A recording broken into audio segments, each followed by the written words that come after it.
And the Lord called unto Moses, and spake unto him out of the tabernacle of the congregation, saying,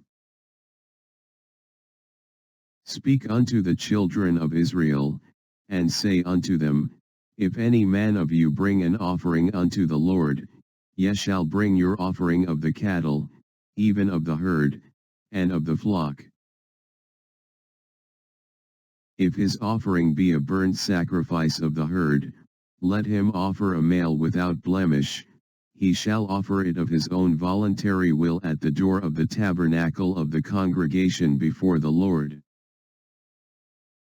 And he shall put his hand upon the head of the burnt offering, and it shall be accepted for him to make atonement for him. And he shall kill the bullock before the Lord, and the priests, Aaron's sons, shall bring the blood, and sprinkle the blood round about upon the altar that is by the door of the tabernacle of the congregation. And he shall flay the burnt offering, and cut it into his pieces. And the sons of Aaron the priest shall put fire upon the altar, and lay the wood in order upon the fire. And the priests, Aaron's sons, shall lay the parts, the head, and the fat, in order upon the wood that is on the fire which is upon the altar. But his inwards and his legs shall he wash in water, and the priest shall burn all on the altar, to be a burnt sacrifice, an offering made by fire, of a sweet savor unto the Lord. And if his offering be of the flocks, namely, of the sheep, or of the goats, for a burnt sacrifice, he shall bring it a male without blemish.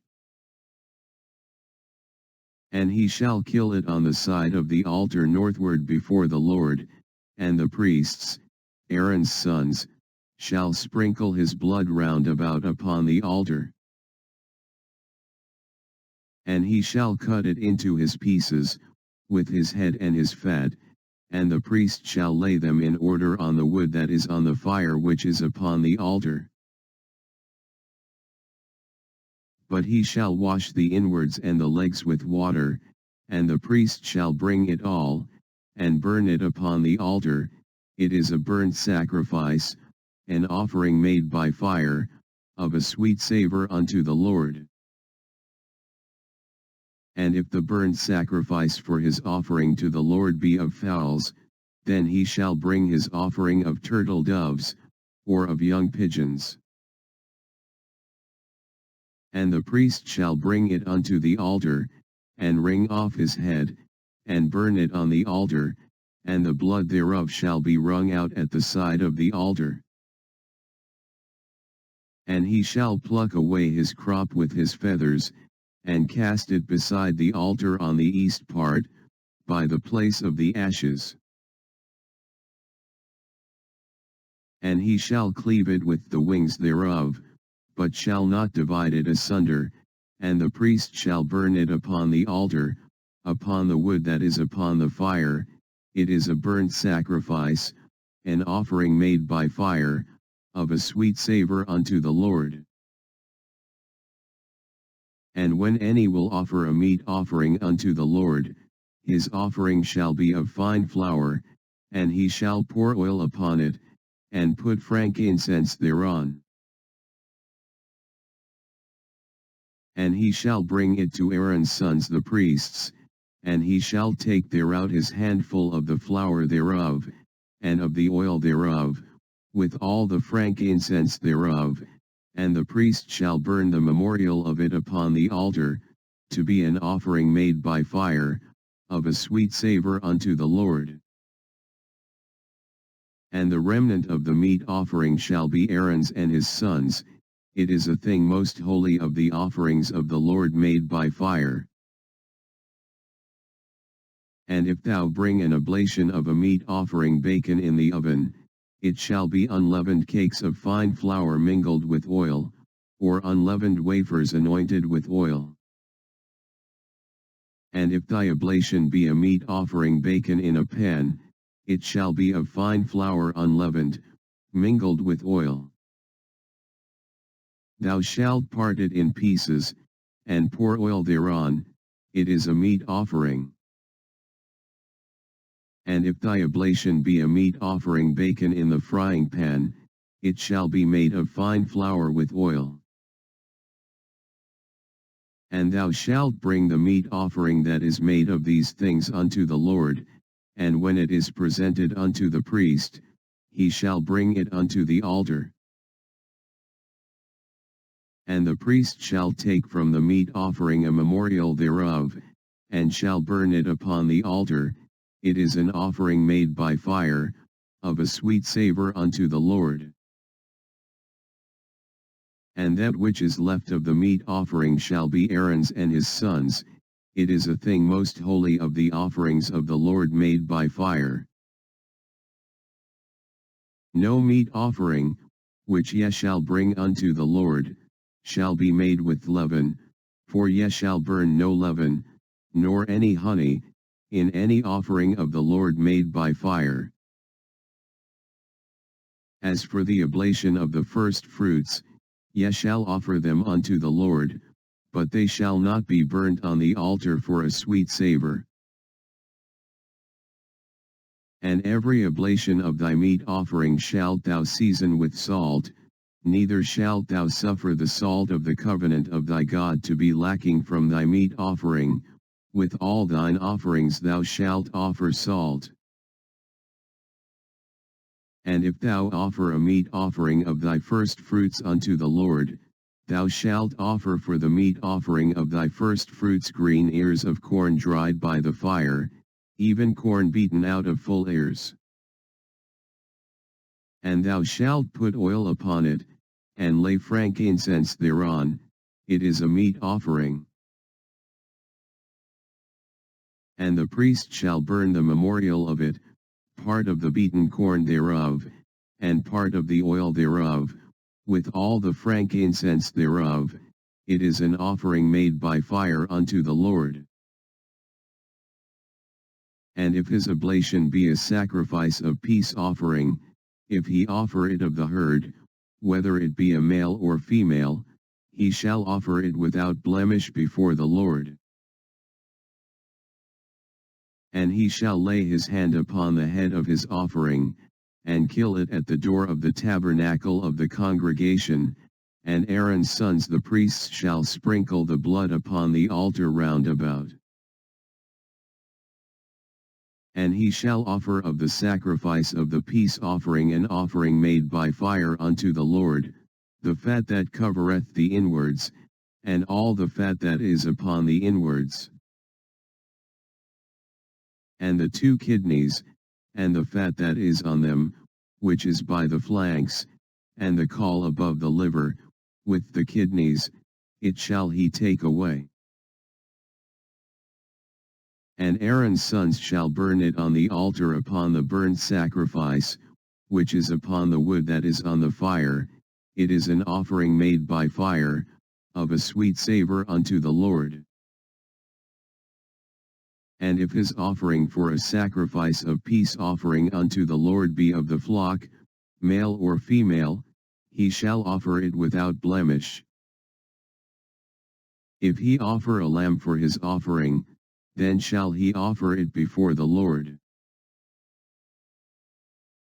And he shall lay his hand upon the head of his offering, and kill it before the tabernacle of the congregation, and Aaron's sons shall sprinkle the blood thereof round about upon the altar. And he shall offer of the sacrifice of the peace offering an offering made by fire unto the Lord, the fat thereof, and the whole rump, it shall he take off hard by the backbone, and the fat that covereth the inwards, and all the fat that is upon the inwards. And the 2 kidneys, and the fat that is upon them, which is by the flanks, and the caul above the liver, with the kidneys, it shall he take away. And the priest shall burn it upon the altar, it is the food of the offering made by fire unto the Lord. And if his offering be a goat, then he shall offer it before the Lord. And he shall lay his hand upon the head of it, and kill it before the tabernacle of the congregation, and the sons of Aaron shall sprinkle the blood thereof upon the altar round about. And he shall offer thereof his offering, even an offering made by fire unto the Lord, the fat that covereth the inwards, and all the fat that is upon the inwards. And the 2 kidneys, and the fat that is upon them, which is by the flanks, and the caul above the liver, with the kidneys, it shall he take away. And the priest shall burn them upon the altar, it is the food of the offering made by fire for a sweet savor, all the fat is the Lord's. It shall be a perpetual statute for your generations throughout all your dwellings, that ye eat neither fat nor blood. And the Lord spake unto Moses, saying, Speak unto the children of Israel, saying, If a soul shall sin through ignorance against any of the commandments of the Lord concerning things which ought not to be done, and shall do against any of them. If the priest that is anointed do sin according to the sin of the people, then let him bring for his sin, which he hath sinned, a young bullock without blemish unto the Lord for a sin offering. And he shall bring the bullock unto the door of the tabernacle of the congregation before the Lord, and shall lay his hand upon the bullock's head, and kill the bullock before the Lord. And the priest that is anointed shall take of the bullock's blood, and bring it to the tabernacle of the congregation. And the priest shall dip his finger in the blood, and sprinkle of the blood 7 times before the Lord, before the veil of the sanctuary. And the priest shall put some of the blood upon the horns of the altar of sweet incense before the Lord, which is in the tabernacle of the congregation, and shall pour all the blood of the bullock at the bottom of the altar of the burnt offering, which is at the door of the tabernacle of the congregation. And he shall take off from it all the fat of the bullock for the sin offering, the fat that covereth the inwards, and all the fat that is upon the inwards. And the 2 kidneys, and the fat that is upon them, which is by the flanks, and the caul above the liver, with the kidneys, it shall he take away. As it was taken off from the bullock of the sacrifice of peace offerings, and the priest shall burn them upon the altar of the burnt offering. And the skin of the bullock, and all his flesh, with his head, and with his legs, and his inwards, and his dung. Even the whole bullock shall he carry forth without the camp unto a clean place, where the ashes are poured out, and burn him on the wood with fire, where the ashes are poured out shall he be burnt. And if the whole congregation of Israel sin through ignorance, and the thing be hid from the eyes of the assembly, and they have done somewhat against any of the commandments of the Lord concerning things which should not be done, and are guilty. When the sin, which they have sinned against it, is known, then the congregation shall offer a young bullock for the sin, and bring him before the tabernacle of the congregation. And the elders of the congregation shall lay their hands upon the head of the bullock before the Lord, and the bullock shall be killed before the Lord. And the priest that is anointed shall bring of the bullock's blood to the tabernacle of the congregation. And the priest shall dip his finger in some of the blood, and sprinkle it 7 times before the Lord, even before the veil. And he shall put some of the blood upon the horns of the altar which is before the Lord, that is in the tabernacle of the congregation, and shall pour out all the blood at the bottom of the altar of the burnt offering, which is at the door of the tabernacle of the congregation. And he shall take all his fat from him, and burn it upon the altar. And he shall do with the bullock as he did with the bullock for a sin offering, so shall he do with this, and the priest shall make an atonement for them, and it shall be forgiven them. And he shall carry forth the bullock without the camp, and burn him as he burned the first bullock. It is a sin offering for the congregation. When a ruler hath sinned, and done somewhat through ignorance against any of the commandments of the Lord his God concerning things which should not be done, and is guilty. Or if his sin, wherein he hath sinned, come to his knowledge, he shall bring his offering, a kid of the goats, a male without blemish. And he shall lay his hand upon the head of the goat, and kill it in the place where they kill the burnt offering before the Lord. It is a sin offering. And the priest shall take of the blood of the sin offering with his finger, and put it upon the horns of the altar of burnt offering, and shall pour out his blood at the bottom of the altar of burnt offering. And he shall burn all his fat upon the altar, as the fat of the sacrifice of peace offerings, and the priest shall make an atonement for him as concerning his sin, and it shall be forgiven him. And if any one of the common people sin through ignorance, while he doth somewhat against any of the commandments of the Lord concerning things which ought not to be done, and be guilty, or if his sin, which he hath sinned, come to his knowledge, then he shall bring his offering, a kid of the goats, a female without blemish, for his sin which he hath sinned. And he shall lay his hand upon the head of the sin offering, and slay the sin offering in the place of the burnt offering. And the priest shall take of the blood thereof with his finger, and put it upon the horns of the altar of burnt offering, and shall pour out all the blood thereof at the bottom of the altar.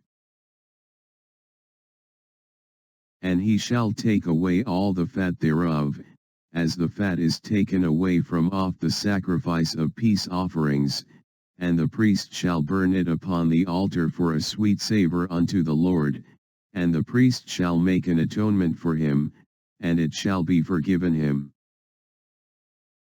And if he bring a lamb for a sin offering, he shall bring it a female without blemish. And he shall lay his hand upon the head of the sin offering, and slay it for a sin offering in the place where they kill the burnt offering. And the priest shall take of the blood of the sin offering with his finger, and put it upon the horns of the altar of burnt offering, and shall pour out all the blood thereof at the bottom of the altar. And he shall take away all the fat thereof, as the fat of the lamb is taken away from the sacrifice of the peace offerings, and the priest shall burn them upon the altar, according to the offerings made by fire unto the Lord, and the priest shall make an atonement for his sin that he hath committed, and it shall be forgiven him.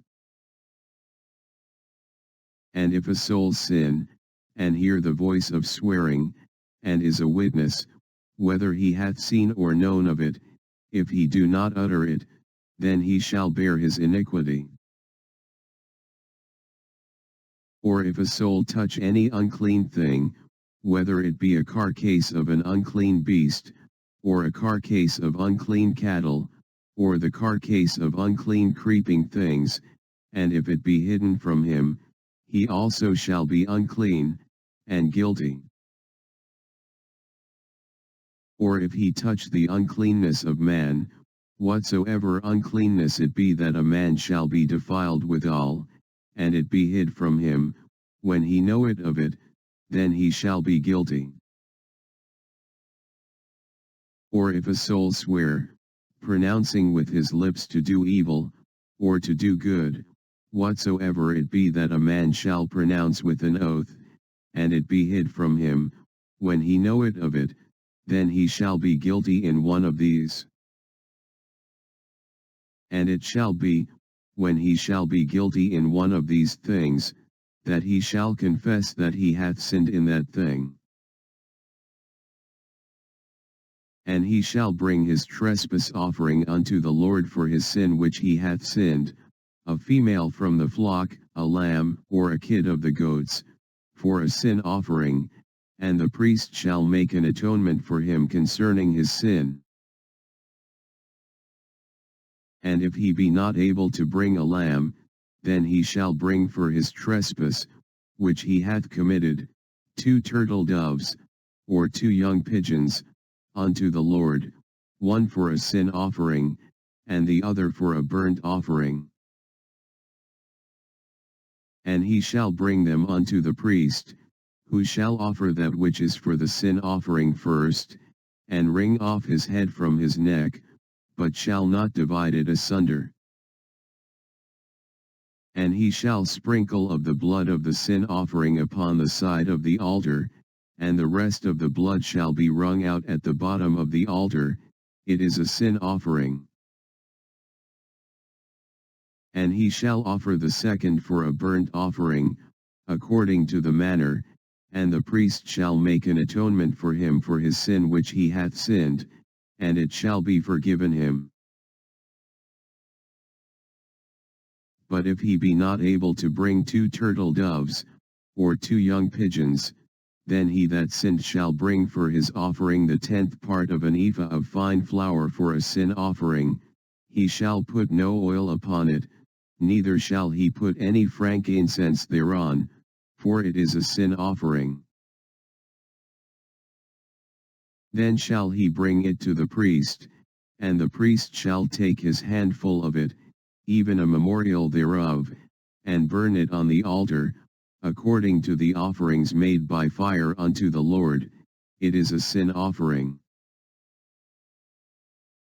And the priest shall make an atonement for him as touching his sin that he hath sinned in one of these, and it shall be forgiven him, and the remnant shall be the priest's, as a meat offering. And the Lord spake unto Moses, saying, If a soul commit a trespass, and sin through ignorance, in the holy things of the Lord, then he shall bring for his trespass unto the Lord a ram without blemish out of the flocks, with thy estimation by shekels of silver, after the shekel of the sanctuary, for a trespass offering. And he shall make amends for the harm that he hath done in the holy thing, and shall add the 5th part thereto, and give it unto the priest, and the priest shall make an atonement for him with the ram of the trespass offering, and it shall be forgiven him.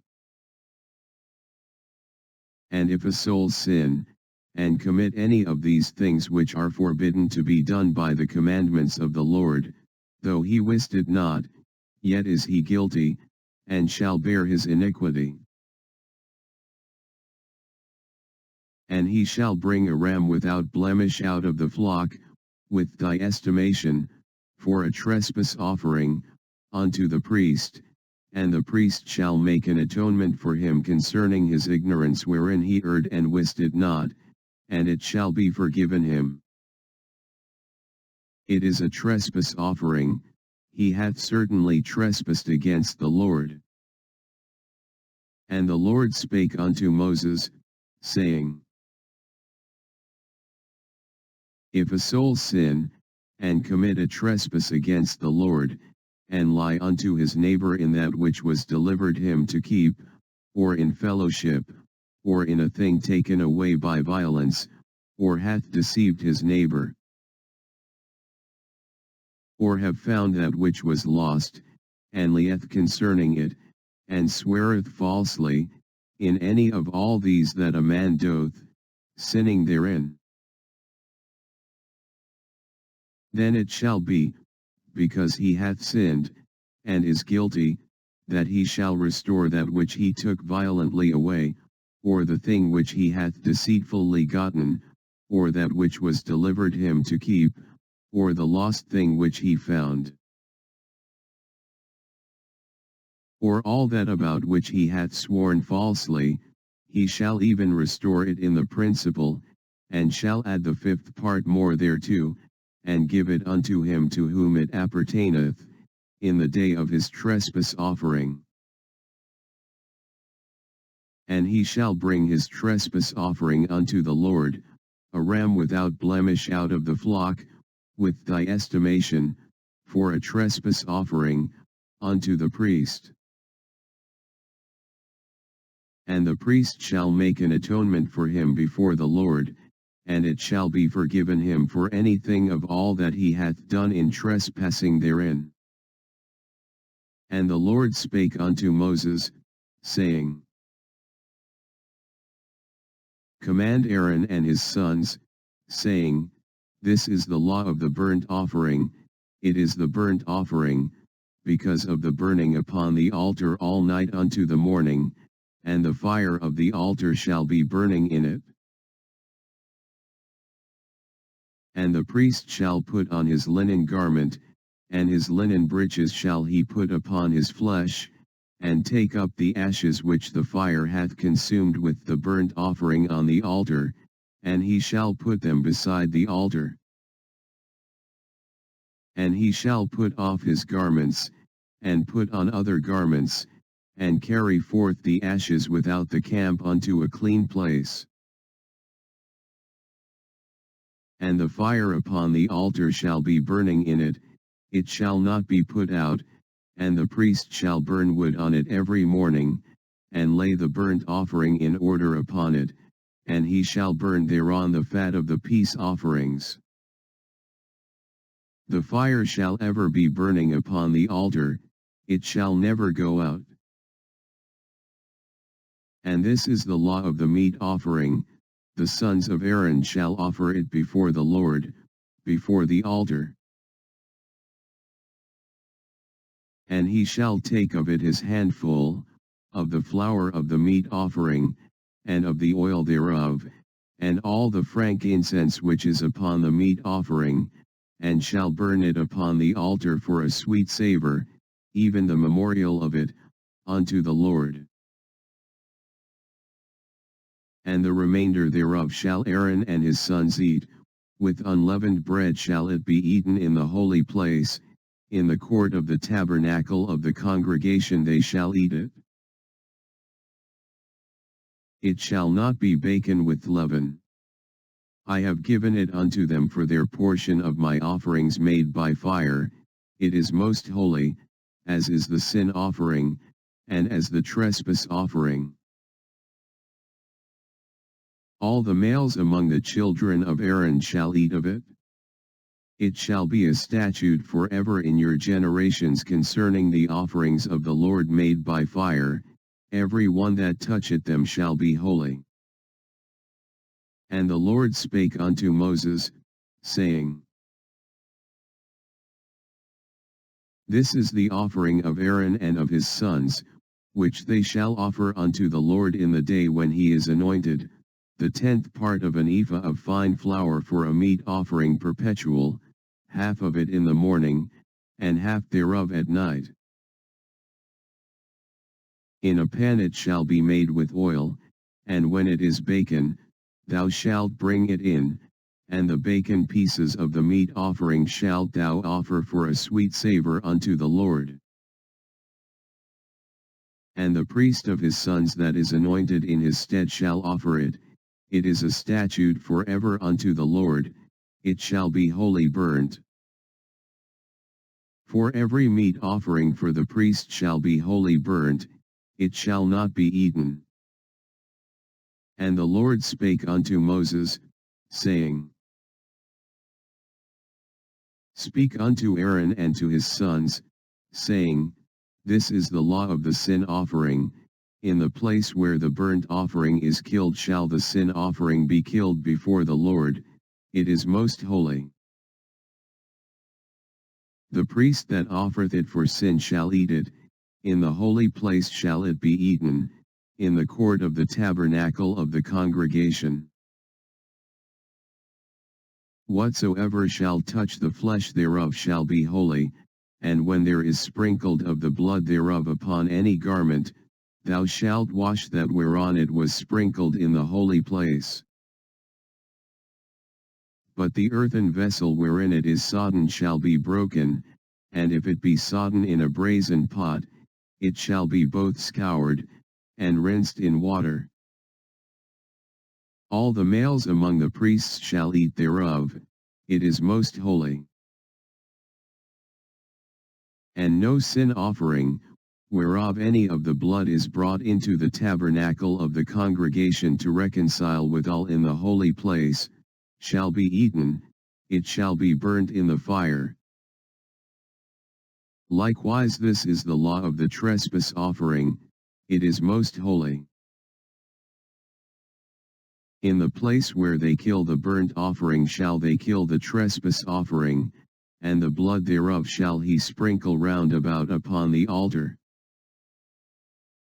And he shall offer of it all the fat thereof, the rump, and the fat that covereth the inwards,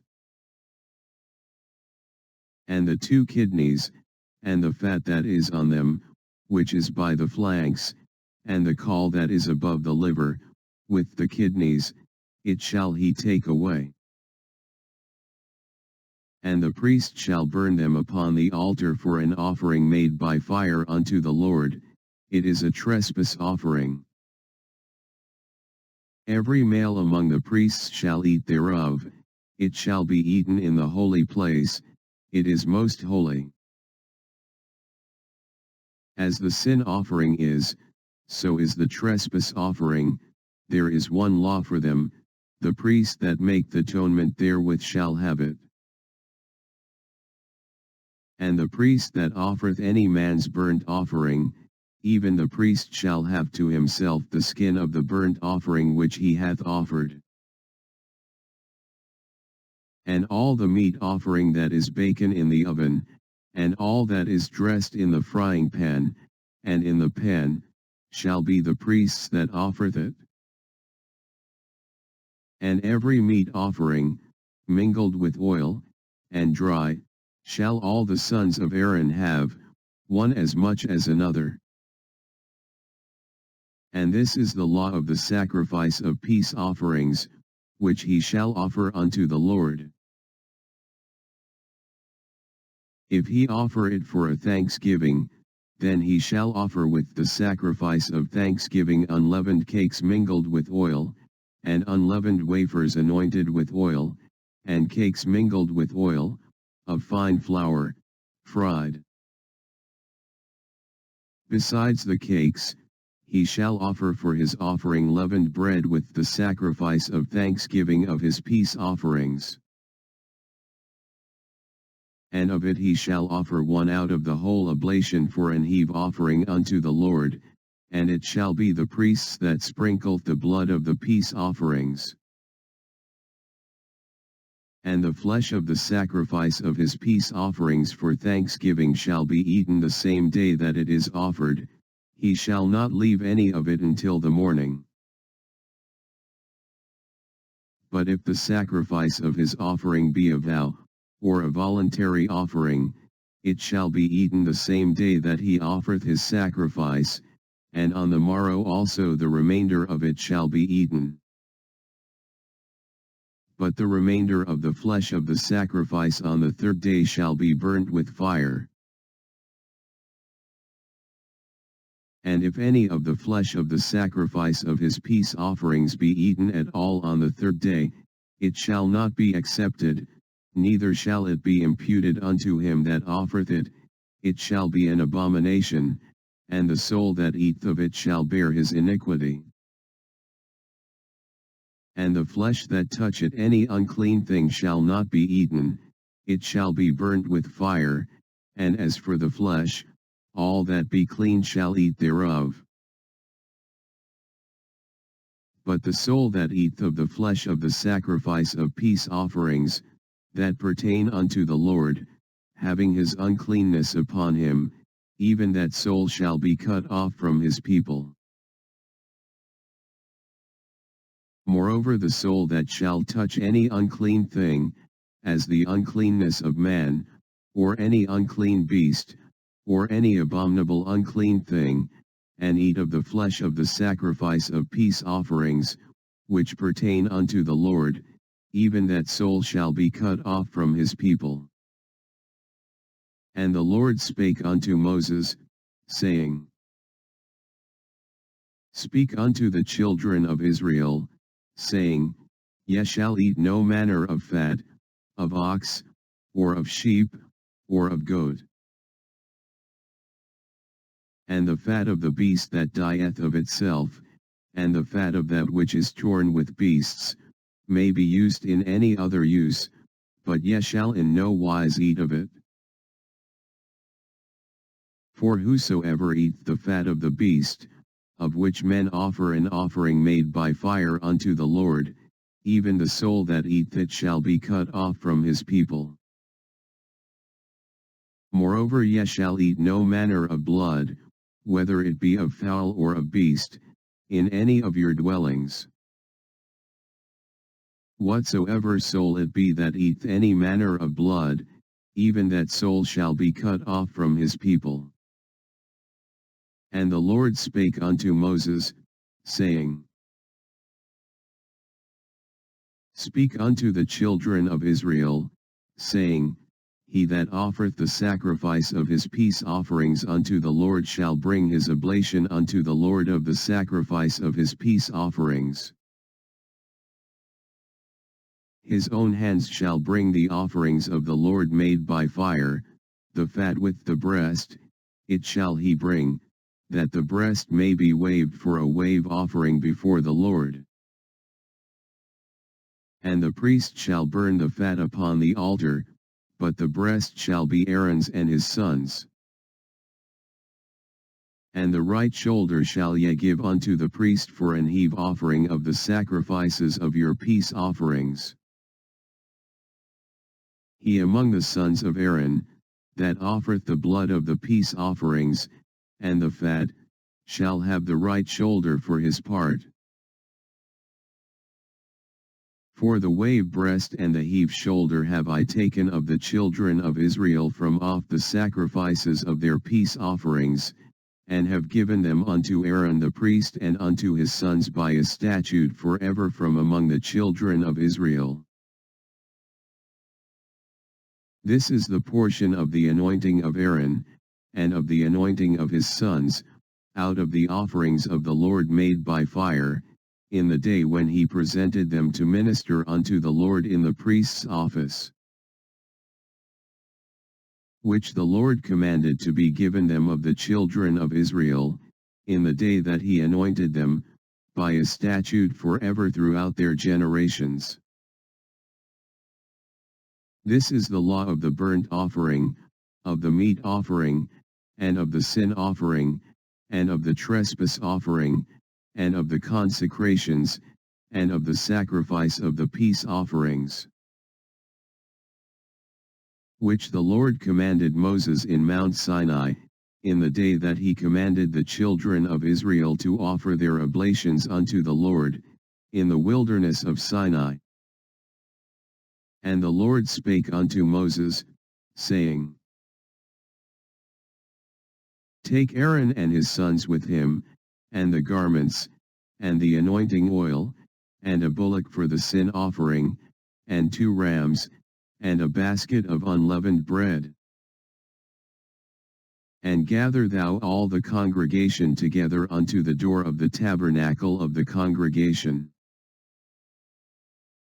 And Moses did as the Lord commanded him, and the assembly was gathered together unto the door of the tabernacle of the congregation. And Moses said unto the congregation, This is the thing which the Lord commanded to be done. And Moses brought Aaron and his sons, and washed them with water. And he put upon him the coat, and girded him with the girdle, and clothed him with the robe, and put the ephod upon him, and he girded him with the curious girdle of the ephod, and bound it unto him therewith. And he put the breastplate upon him, also he put in the breastplate the Urim and the Thummim.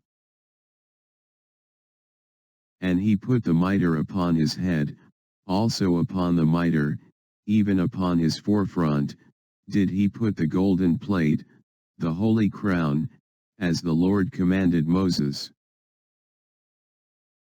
And Moses took the anointing oil, and anointed the tabernacle and all that was therein, and sanctified them. And he sprinkled thereof upon the altar 7 times, and anointed the altar and all his vessels, both the laver and his foot, to sanctify them. And he poured of the anointing oil upon Aaron's head, and anointed him, to sanctify him.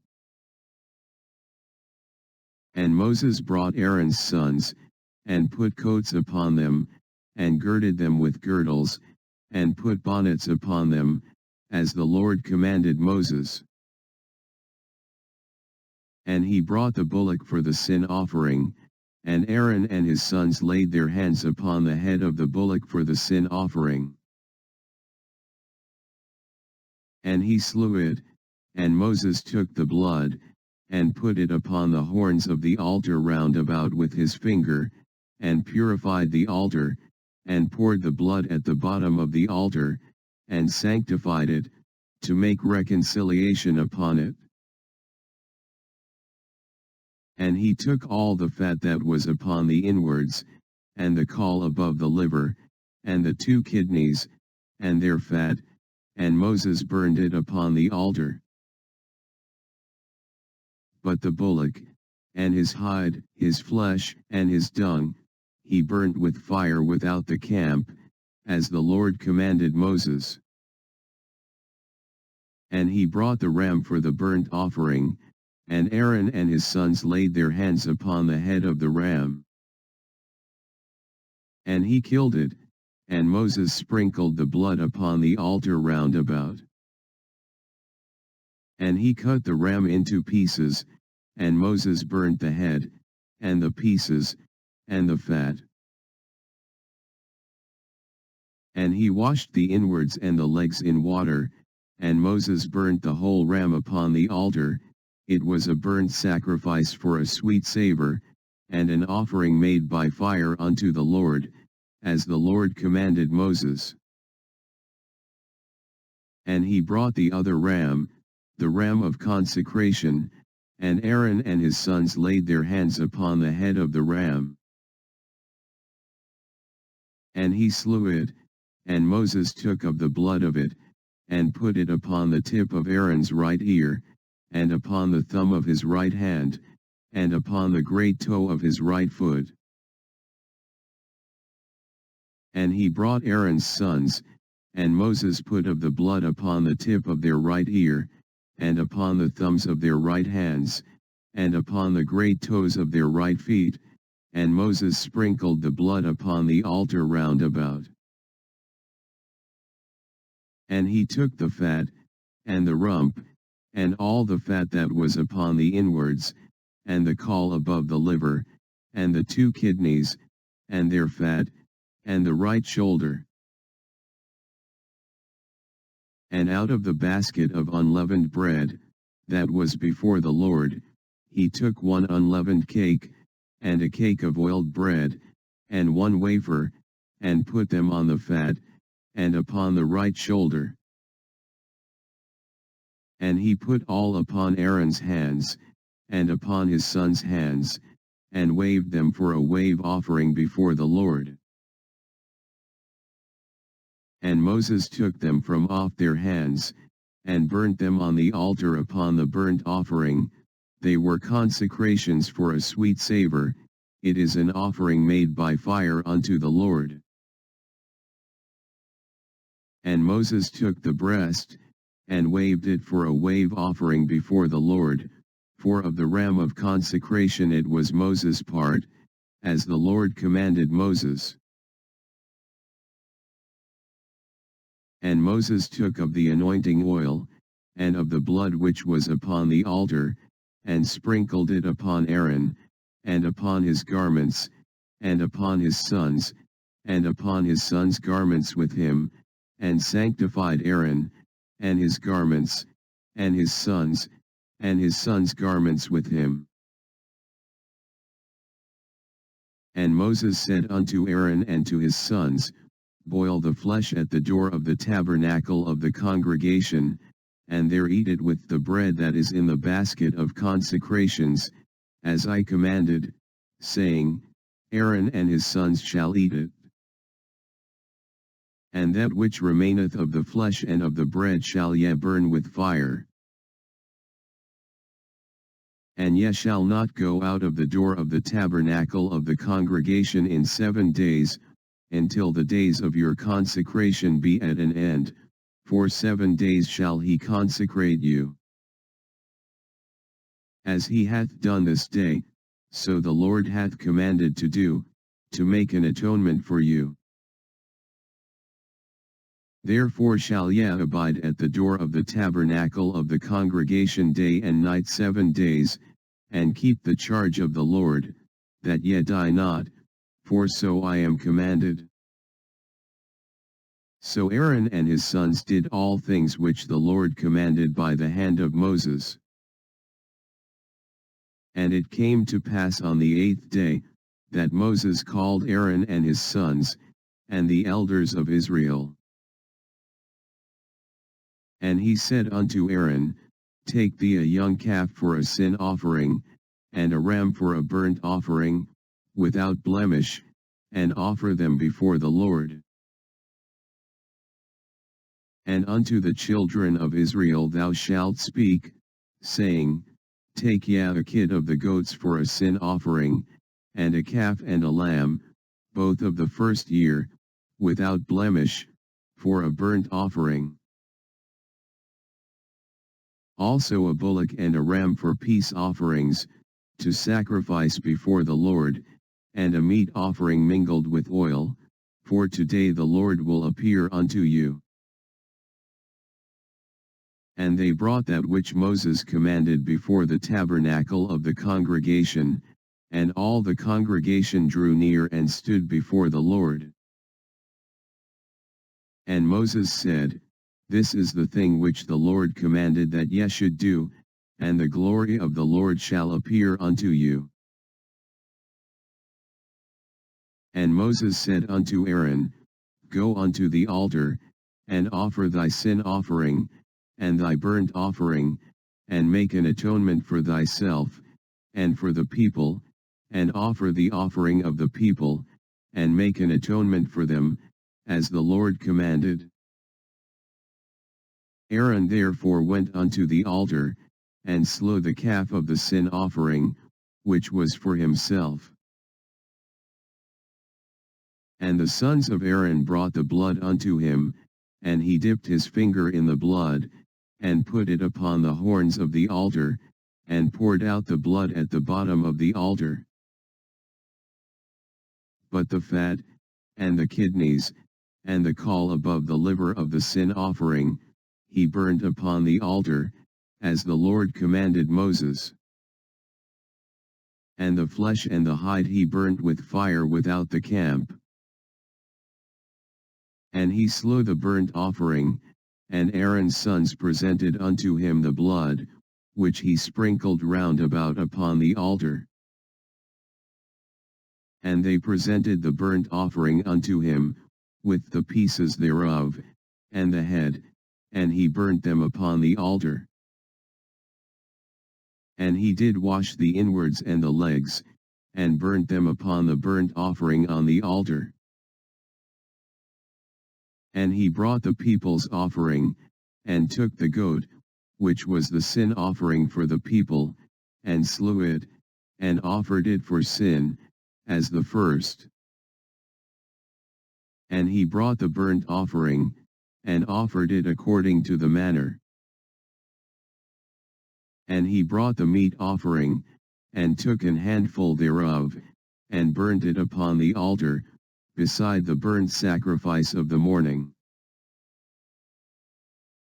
He slew also the bullock and the ram for a sacrifice of peace offerings, which was for the people, and Aaron's sons presented unto him the blood, which he sprinkled upon the altar round about. And the fat of the bullock and of the ram, the rump, and that which covereth the inwards, and the kidneys, and the caul above the liver.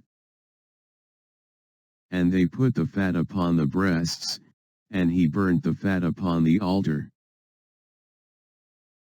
And the breasts and the right shoulder Aaron waved for a wave offering before the Lord, as Moses commanded.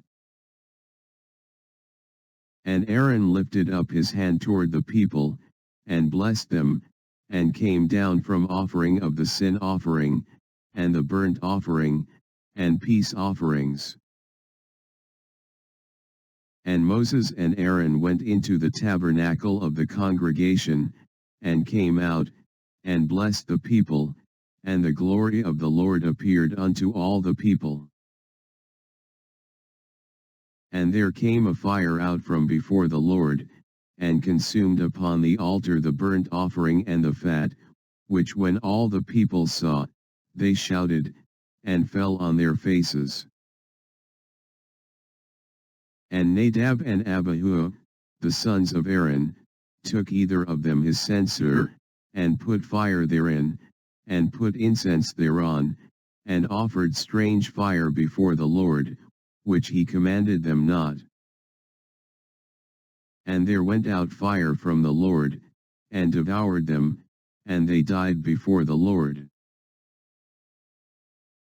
Then Moses said unto Aaron, This is it that the Lord spake, saying, I will be sanctified in them that come nigh me, and before all the people I will be glorified. And Aaron held his peace.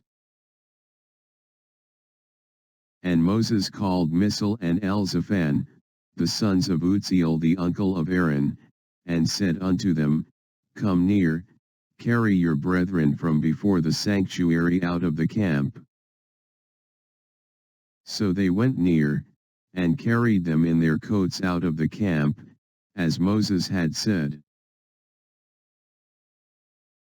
And Moses said unto Aaron, and unto Eleazar and unto Ithamar, his sons, Uncover not your heads, neither rend your clothes, lest ye die, and lest wrath come upon all the people, but let your brethren, the whole house of Israel, bewail the burning which the Lord hath kindled.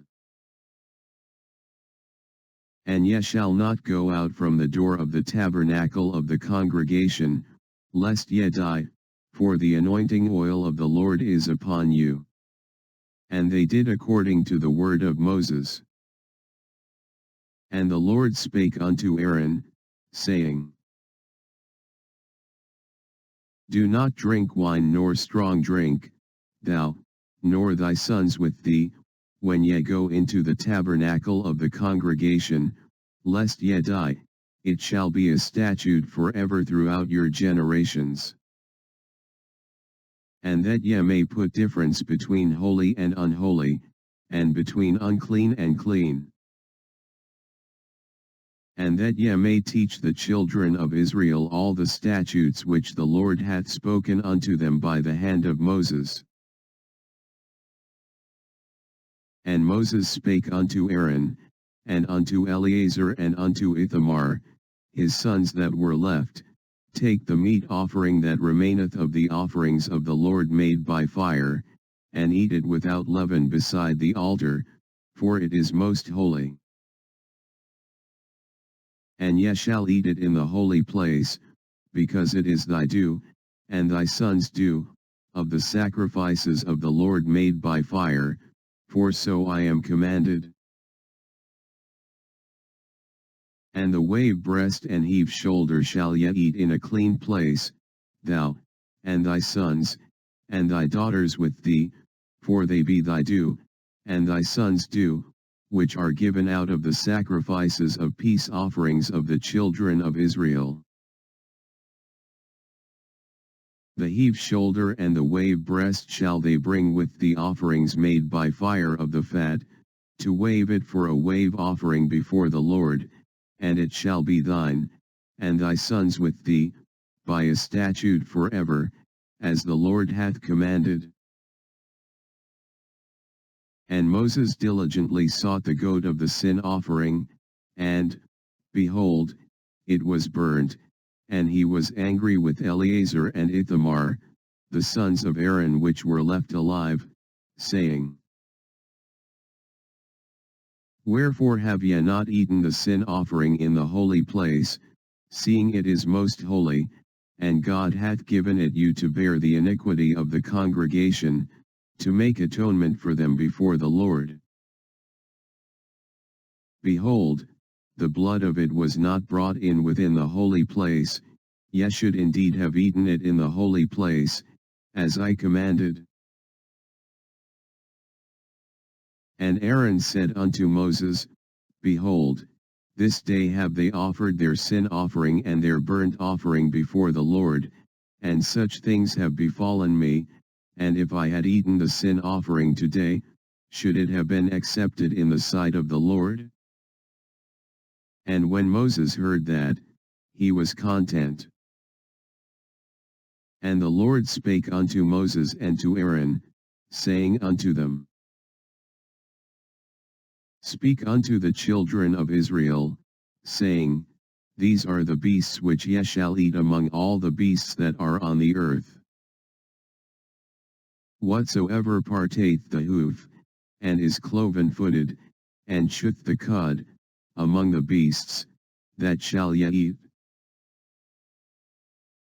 Nevertheless these shall ye not eat of them that chew the cud, or of them that divide the hoof, as the camel, because he cheweth the cud, but divideth not the hoof, he is unclean unto you.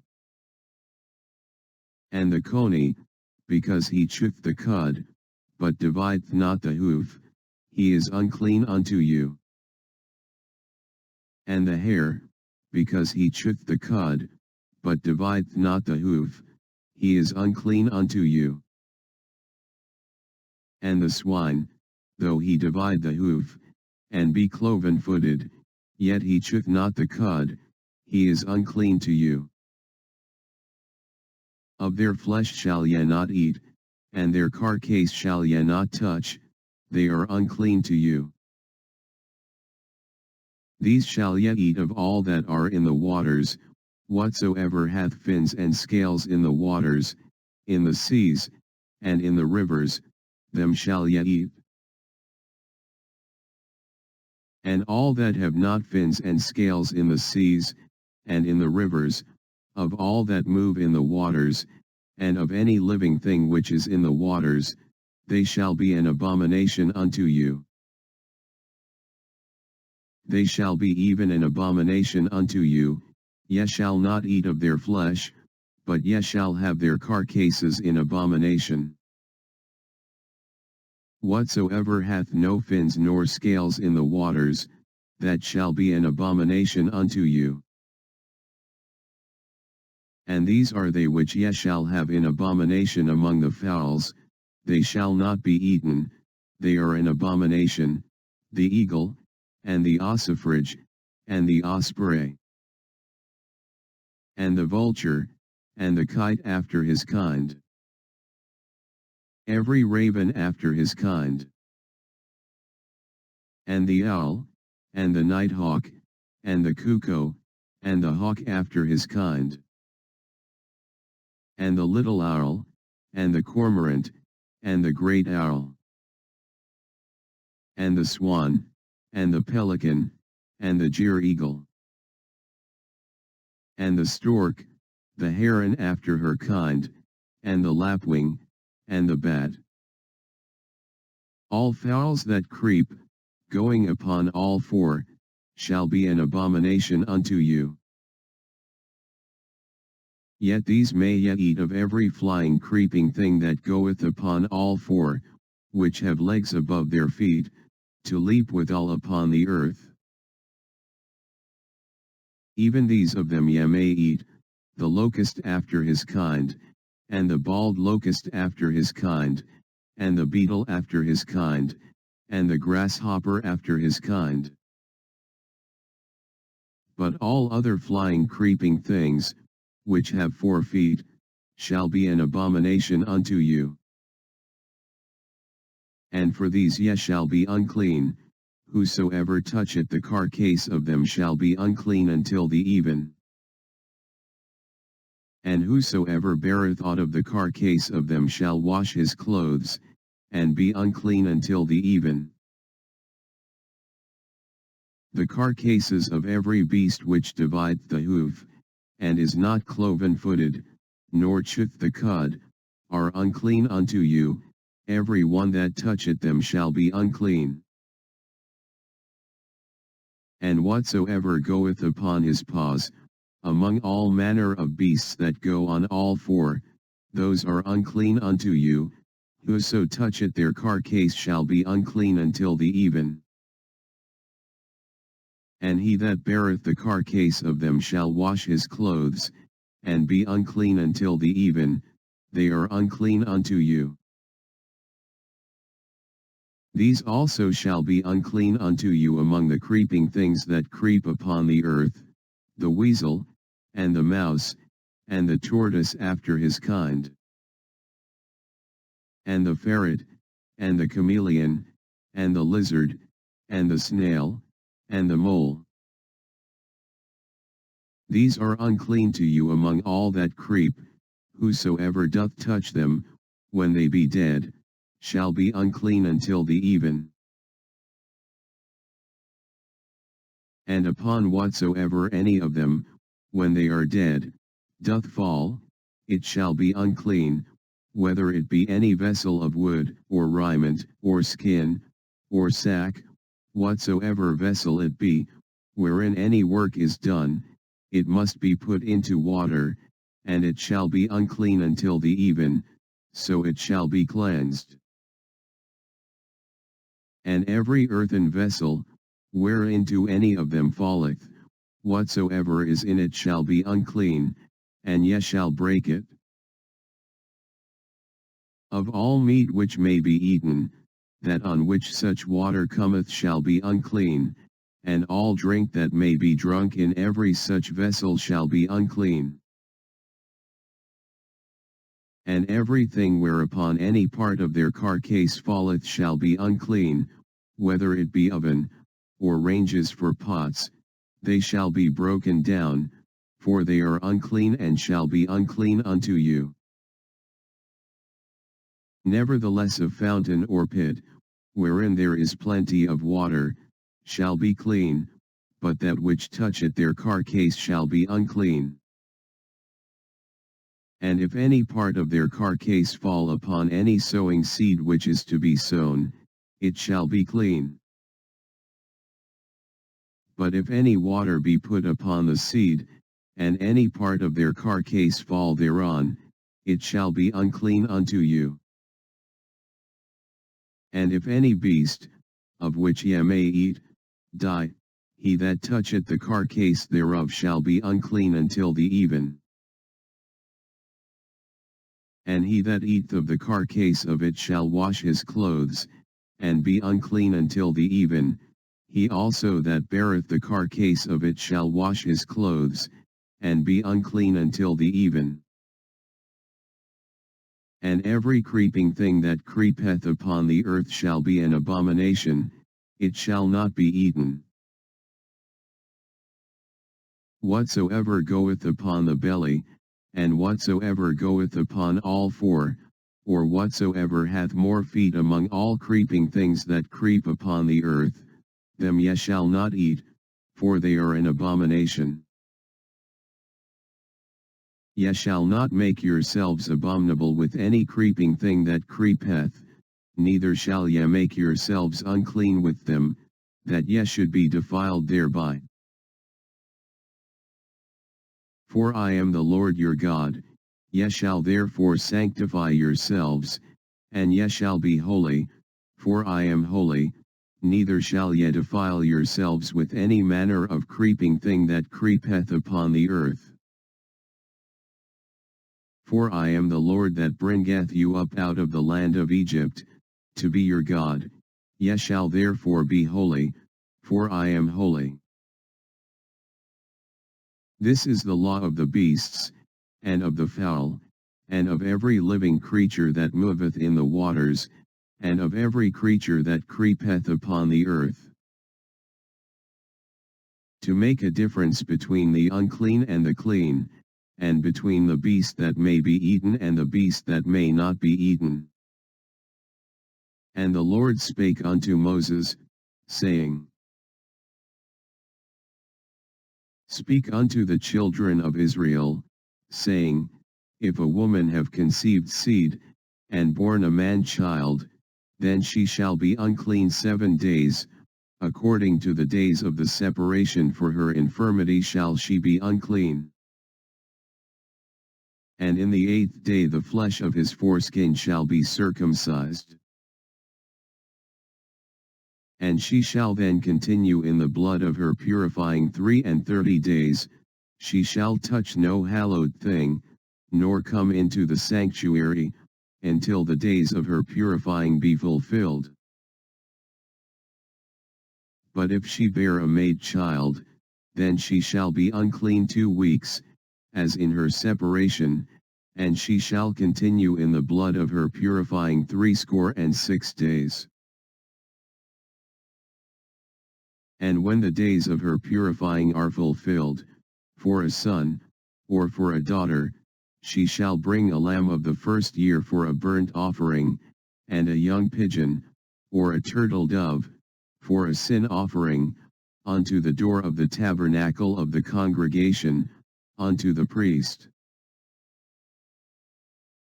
who shall offer it before the Lord, and make an atonement for her, and she shall be cleansed from the issue of her blood. This is the law for her that hath borne a male or a female. And if she be not able to bring a lamb, then she shall bring 2 turtles, or 2 young pigeons, the one for the burnt offering, and the other for a sin offering, and the priest shall make an atonement for her, and she shall be clean. And the Lord spake unto Moses and Aaron, saying,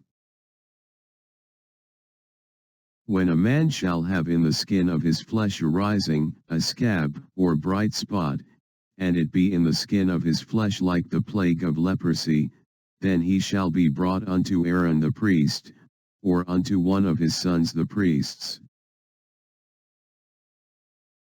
And the priest shall look on the plague in the skin of the flesh, and when the hair in the plague is turned white, and the plague inside be deeper than the skin of his flesh, it is a plague of leprosy, and the priest shall look on him, and pronounce him unclean.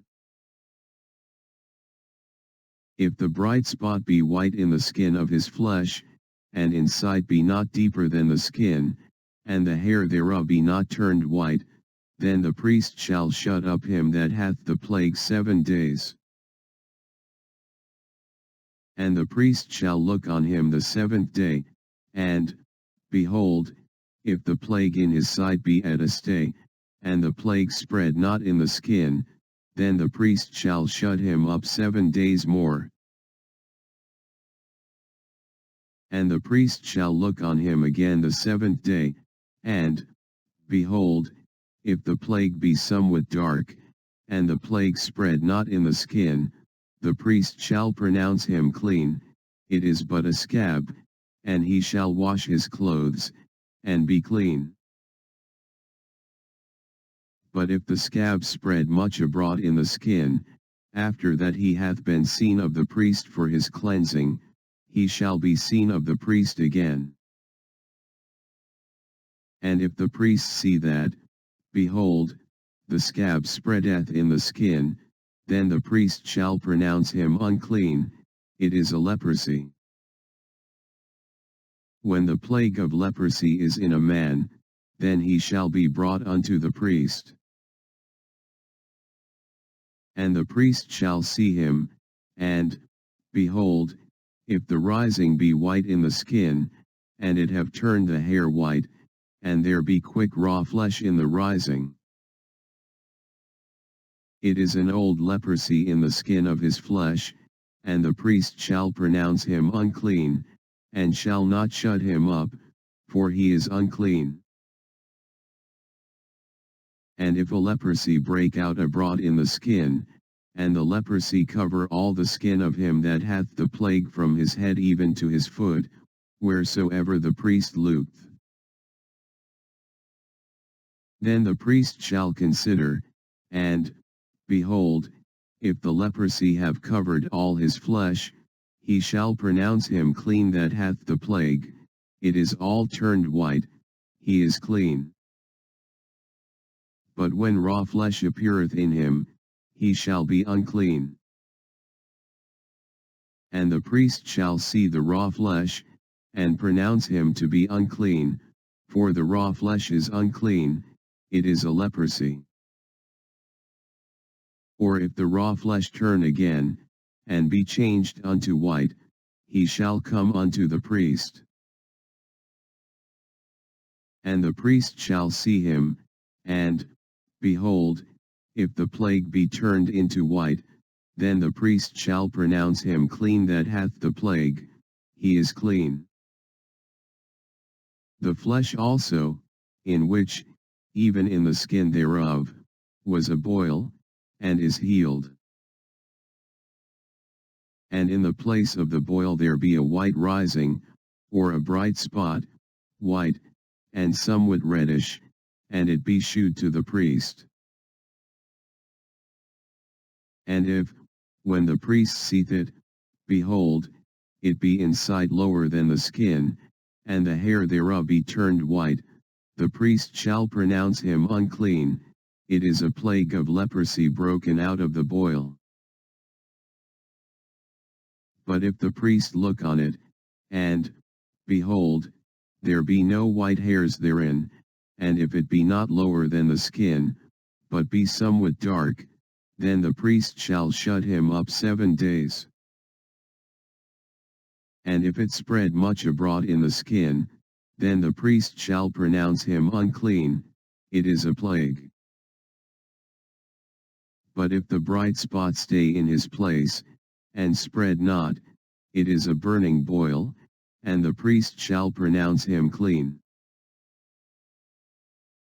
Or if there be any flesh, in the skin whereof there is a hot burning, and the quick flesh that burneth have a white bright spot, somewhat reddish, or white, then the priest shall look upon it, and, behold, if the hair in the bright spot be turned white, and it be in sight deeper than the skin, it is a leprosy broken out of the burning, wherefore the priest shall pronounce him unclean, it is the plague of leprosy. But if the priest look on it, and, behold, there be no white hair in the bright spot, and it be no lower than the other skin, but be somewhat dark, then the priest shall shut him up 7 days.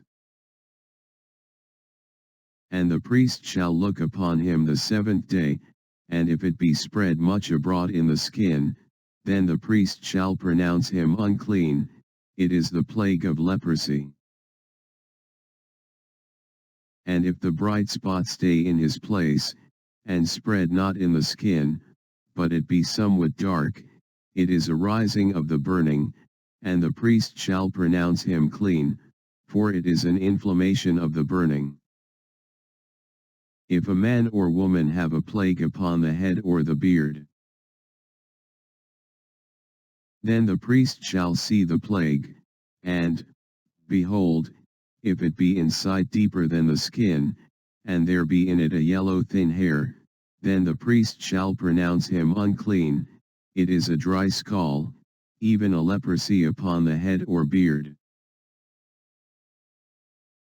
And if the priest look on the plague of the scall, and, behold, it be not in sight deeper than the skin, and that there is no black hair in it, then the priest shall shut up him that hath the plague of the scall 7 days. And in the 7th day the priest shall look on the plague, and, behold, if the scall spread not, and there be in it no yellow hair, and the scall be not in sight deeper than the skin, he shall be shaven, but the scall shall he not shave, and the priest shall shut up him that hath the scall 7 days more. And in the 7th day the priest shall look on the scall, and, behold, if the scall be not spread in the skin, nor be in sight deeper than the skin, then the priest shall pronounce him clean, and he shall wash his clothes, and be clean. But if the scall spread much in the skin after his cleansing, then the priest shall look on him, and, behold, if the scall be spread in the skin, the priest shall not seek for yellow hair, he is unclean. But if the scall be in his sight at a stay, and that there is black hair grown up therein, the scall is healed, he is clean, and the priest shall pronounce him clean. If a man also or a woman have in the skin of their flesh bright spots, even white bright spots, then the priest shall look, and, behold, if the bright spots in the skin of their flesh be darkish white, it is a freckled spot that groweth in the skin, he is clean. And the man whose hair is fallen off his head, he is bald, yet is he clean. And he that hath his hair fallen off from the part of his head toward his face, he is forehead bald, yet is he clean. And if there be in the bald head, or bald forehead, a white reddish sore, it is a leprosy sprung up in his bald head, or his bald forehead.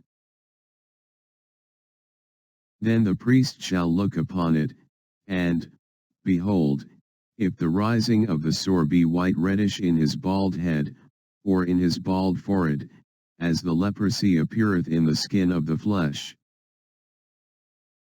he is a leprous man, he is unclean, the priest shall pronounce him utterly unclean, his plague is in his head.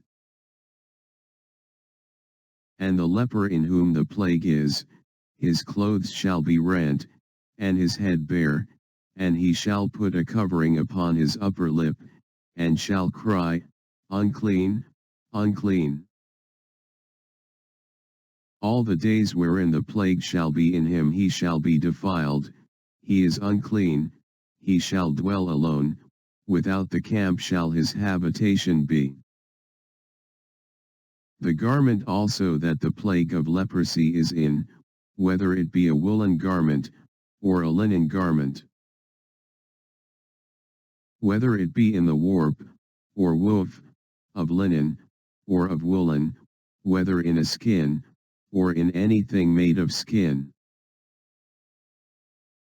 And if the plague be greenish or reddish in the garment, or in the skin, either in the warp, or in the woof, or in anything of skin, it is a plague of leprosy, and shall be shewed unto the priest. And the priest shall look upon the plague, and shut up it that hath the plague 7 days.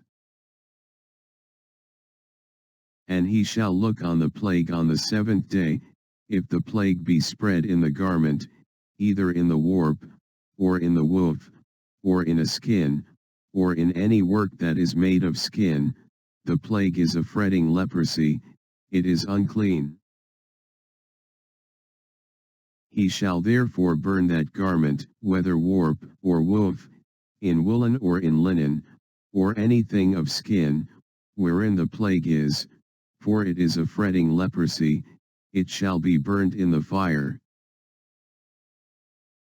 And if the priest shall look, and, behold, the plague be not spread in the garment, either in the warp, or in the woof, or in anything of skin, Then the priest shall command that they wash the thing wherein the plague is, and he shall shut it up 7 days more. And the priest shall look on the plague, after that it is washed, and, behold, if the plague have not changed his color, and the plague be not spread, it is unclean, thou shalt burn it in the fire, it is fret inward, whether it be bare within or without. And if the priest look, and, behold, the plague be somewhat dark after the washing of it, then he shall rend it out of the garment, or out of the skin, or out of the warp, or out of the woof. And if it appear still in the garment, either in the warp, or in the woof, or in anything of skin, it is a spreading plague, thou shalt burn that wherein the plague is with fire. And the garment, either warp, or woof, or whatsoever thing of skin it be, which thou shalt wash, if the plague be departed from them, then it shall be washed the second time, and shall be clean. This is the law of the plague of leprosy in a garment of woolen or linen, either in the warp, or woof, or anything of skins, to pronounce it clean, or to pronounce it unclean. And the Lord spake unto Moses, saying, This shall be the law of the leper in the day of his cleansing, he shall be brought unto the priest. And the priest shall go forth out of the camp, and the priest shall look, and, behold, if the plague of leprosy be healed in the leper, then shall the priest command to take for him that is to be cleansed 2 birds alive and clean, and cedar wood, and scarlet, and hyssop. And the priest shall command that one of the birds be killed in an earthen vessel over running water.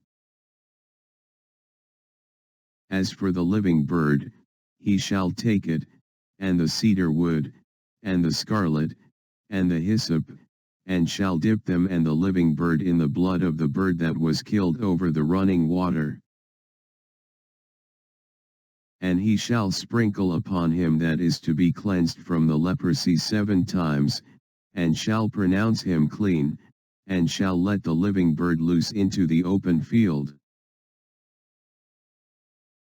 And he that is to be cleansed shall wash his clothes, and shave off all his hair, and wash himself in water, that he may be clean, and after that he shall come into the camp, and shall tarry abroad out of his tent 7 days. But it shall be on the 7th day, that he shall shave all his hair off his head and his beard and his eyebrows, even all his hair he shall shave off, and he shall wash his clothes, also he shall wash his flesh in water, and he shall be clean.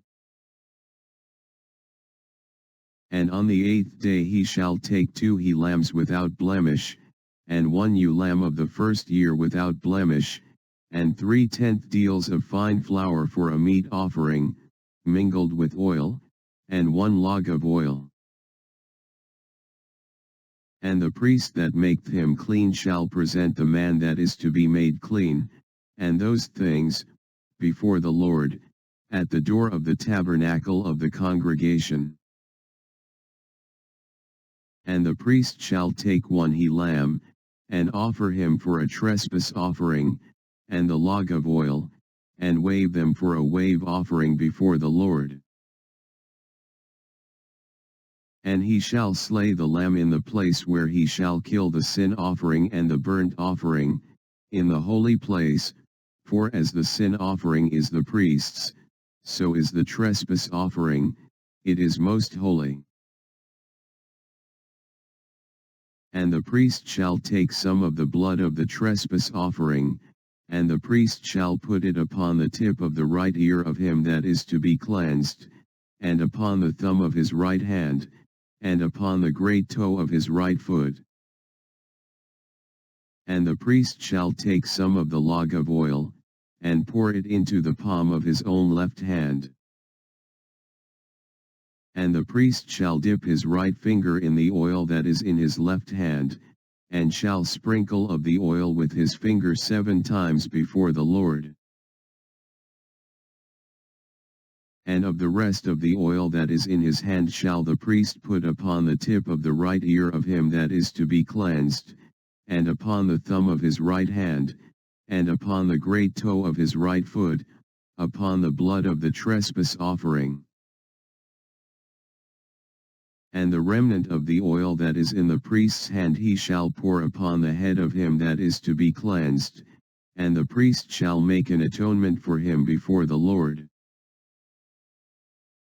And the priest shall offer the sin offering, and make an atonement for him that is to be cleansed from his uncleanness, and afterward he shall kill the burnt offering. And the priest shall offer the burnt offering and the meat offering upon the altar, and the priest shall make an atonement for him, and he shall be clean. And if he be poor, and cannot get so much, then he shall take 1 lamb for a trespass offering to be waved, to make an atonement for him, and 1/10 deal of fine flour mingled with oil for a meat offering, and a log of oil. And 2 turtle doves, or 2 young pigeons, such as he is able to get, and the one shall be a sin offering, and the other a burnt offering. And he shall bring them on the 8th day for his cleansing unto the priest, unto the door of the tabernacle of the congregation, before the Lord. And the priest shall take the lamb of the trespass offering, and the log of oil, and the priest shall wave them for a wave offering before the Lord. And he shall kill the lamb of the trespass offering, and the priest shall take some of the blood of the trespass offering, and put it upon the tip of the right ear of him that is to be cleansed, and upon the thumb of his right hand, and upon the great toe of his right foot. And the priest shall pour of the oil into the palm of his own left hand. And the priest shall sprinkle with his right finger some of the oil that is in his left hand 7 times before the Lord. And the priest shall put of the oil that is in his hand upon the tip of the right ear of him that is to be cleansed, and upon the thumb of his right hand, and upon the great toe of his right foot, upon the place of the blood of the trespass offering. And the rest of the oil that is in the priest's hand he shall put upon the head of him that is to be cleansed, to make an atonement for him before the Lord. And he shall offer the one of the turtle doves, or of the young pigeons, such as he can get, even such as he is able to get, the one for a sin offering, and the other for a burnt offering, with the meat offering, and the priest shall make an atonement for him that is to be cleansed before the Lord. This is the law of him in whom is the plague of leprosy, whose hand is not able to get that which pertaineth to his cleansing. And the Lord spake unto Moses and unto Aaron, saying, When ye be come into the land of Canaan, which I give to you for a possession, and I put the plague of leprosy in a house of the land of your possession. And he that owneth the house shall come and tell the priest, saying, It seemeth to me there is as it were a plague in the house. Then the priest shall command that they empty the house, before the priest go into it to see the plague, that all that is in the house be not made unclean, and afterward the priest shall go in to see the house. And he shall look on the plague, and, behold, if the plague be in the walls of the house with hollow strakes, greenish or reddish, which in sight are lower than the wall, Then the priest shall go out of the house to the door of the house, and shut up the house 7 days. And the priest shall come again the 7th day, and shall look, and, behold, if the plague be spread in the walls of the house. Then the priest shall command that they take away the stones in which the plague is, and they shall cast them into an unclean place without the city. And he shall cause the house to be scraped within round about, and they shall pour out the dust that they scrape off without the city into an unclean place. And they shall take other stones, and put them in the place of those stones, and he shall take other mortar, and shall plaister the house. And if the plague come again, and break out in the house, after that he hath taken away the stones, and after he hath scraped the house, and after it is plaistered, then the priest shall come and look, and, behold, if the plague be spread in the house, it is a fretting leprosy in the house, it is unclean. And he shall break down the house, the stones of it, and the timber thereof, and all the mortar of the house, and he shall carry them forth out of the city into an unclean place. Moreover, he that goeth into the house all the while that it is shut up shall be unclean until the even. And he that layeth in the house shall wash his clothes, and he that eateth in the house shall wash his clothes.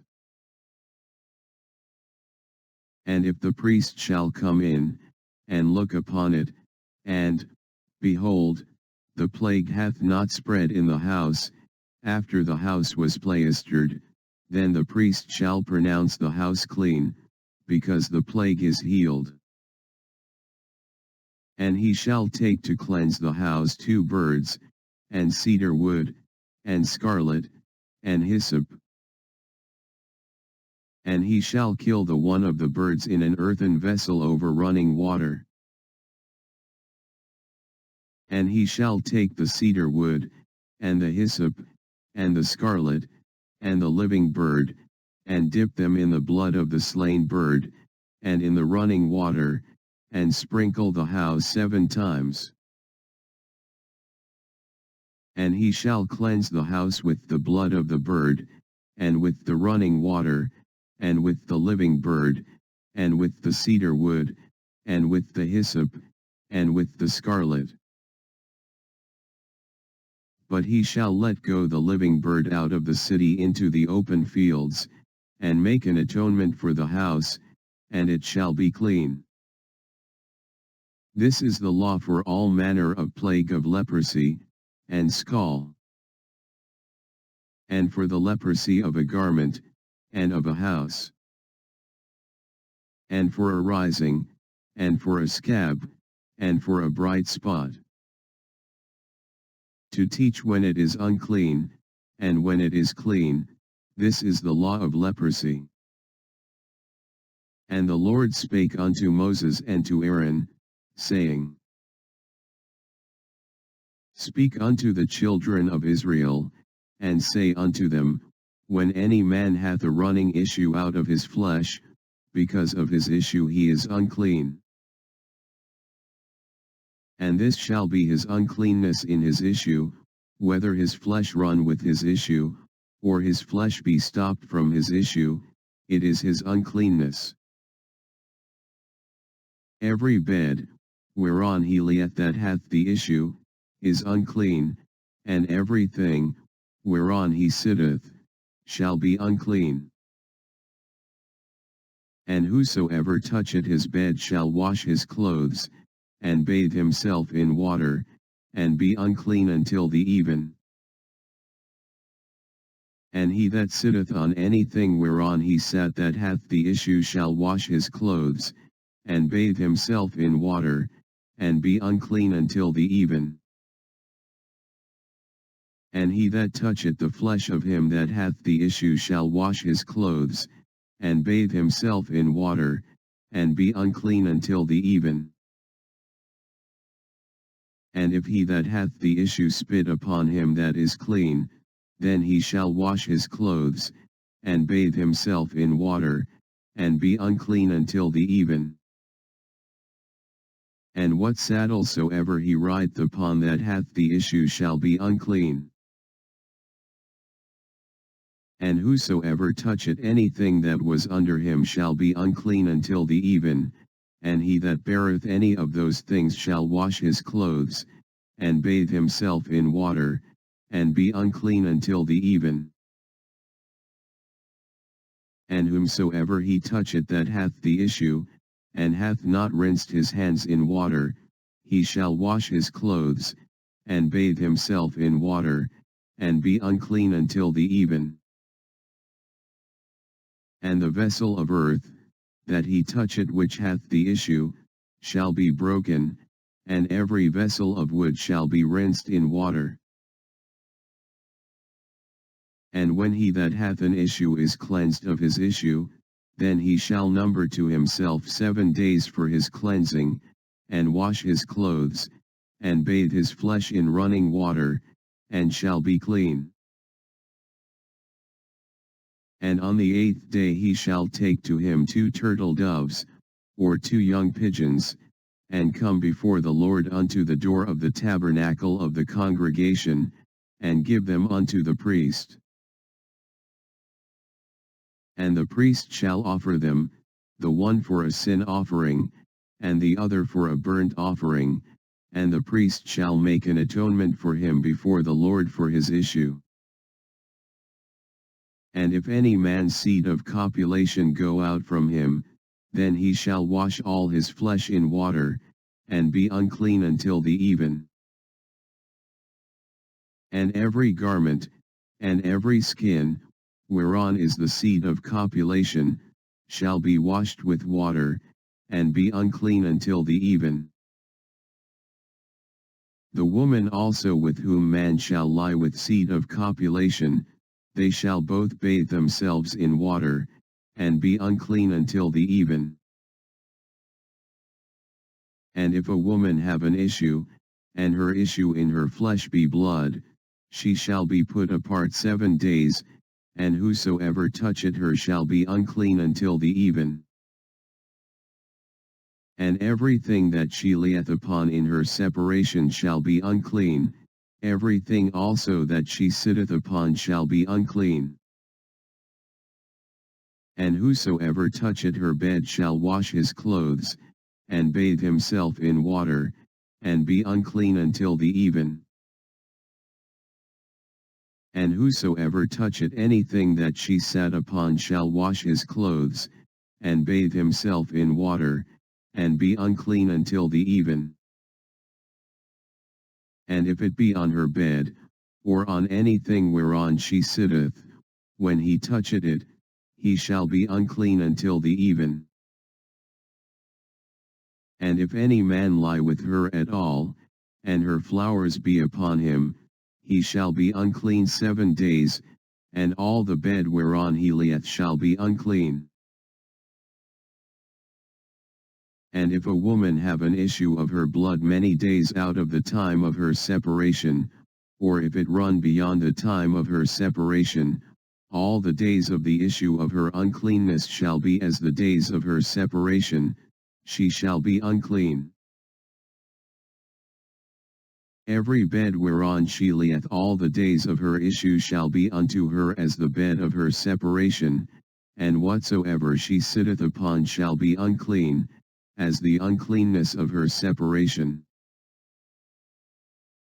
And whosoever toucheth those things shall be unclean, and shall wash his clothes, and bathe himself in water, and be unclean until the even. But if she be cleansed of her issue, then she shall number to herself 7 days, and after that she shall be clean. And on the 8th day she shall take unto her 2 turtles, or 2 young pigeons, and bring them unto the priest, to the door of the tabernacle of the congregation.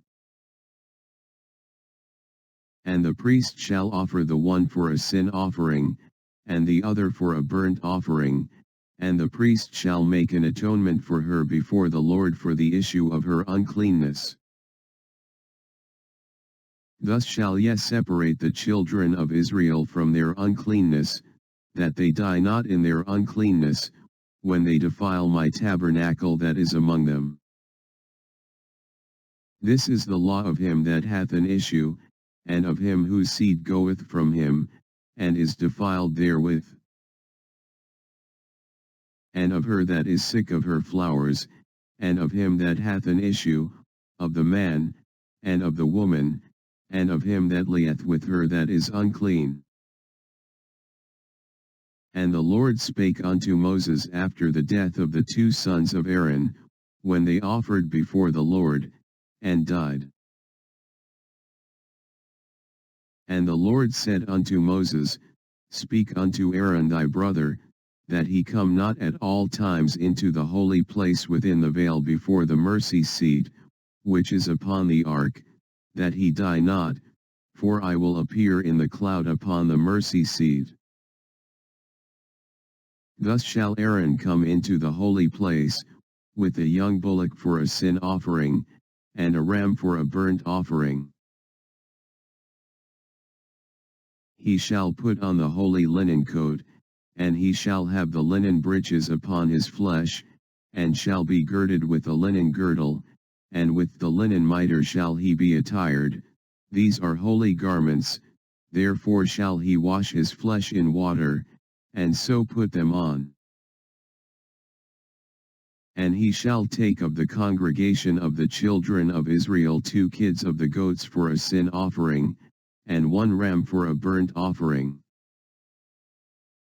And Aaron shall offer his bullock of the sin offering, which is for himself, and make an atonement for himself, and for his house. And he shall take the 2 goats, and present them before the Lord at the door of the tabernacle of the congregation. And Aaron shall cast lots upon the 2 goats, 1 lot for the Lord, and the other lot for the scapegoat. And Aaron shall bring the goat upon which the Lord's lot fell, and offer him for a sin offering. But the goat, on which the lot fell to be the scapegoat, shall be presented alive before the Lord, to make an atonement with him, and to let him go for a scapegoat into the wilderness. And Aaron shall bring the bullock of the sin offering, which is for himself, and shall make an atonement for himself, and for his house, and shall kill the bullock of the sin offering which is for himself. And he shall take a censer full of burning coals of fire from off the altar before the Lord, and his hands full of sweet incense beaten small, and bring it within the veil. And he shall put the incense upon the fire before the Lord, that the cloud of the incense may cover the mercy seat that is upon the testimony, that he die not. And he shall take of the blood of the bullock, and sprinkle it with his finger upon the mercy seat eastward, and before the mercy seat shall he sprinkle of the blood with his finger 7 times. Then shall he kill the goat of the sin offering, that is for the people, and bring his blood within the veil, and do with that blood as he did with the blood of the bullock, and sprinkle it upon the mercy seat, and before the mercy seat. And he shall make an atonement for the holy place, because of the uncleanness of the children of Israel, and because of their transgressions in all their sins, and so shall he do for the tabernacle of the congregation, that remaineth among them in the midst of their uncleanness. And there shall be no man in the tabernacle of the congregation when he goeth in to make an atonement in the holy place, until he come out, and have made an atonement for himself, and for his household, and for all the congregation of Israel. And he shall go out unto the altar that is before the Lord, and make an atonement for it, and shall take of the blood of the bullock, and of the blood of the goat, and put it upon the horns of the altar round about. And he shall sprinkle of the blood upon it with his finger 7 times, and cleanse it, and hallow it from the uncleanness of the children of Israel. And when he hath made an end of reconciling the holy place, and the tabernacle of the congregation, and the altar, he shall bring the live goat. And Aaron shall lay both his hands upon the head of the live goat, and confess over him all the iniquities of the children of Israel, and all their transgressions in all their sins, putting them upon the head of the goat, and shall send him away by the hand of a fit man into the wilderness. And the goat shall bear upon him all their iniquities unto a land not inhabited, and he shall let go the goat in the wilderness.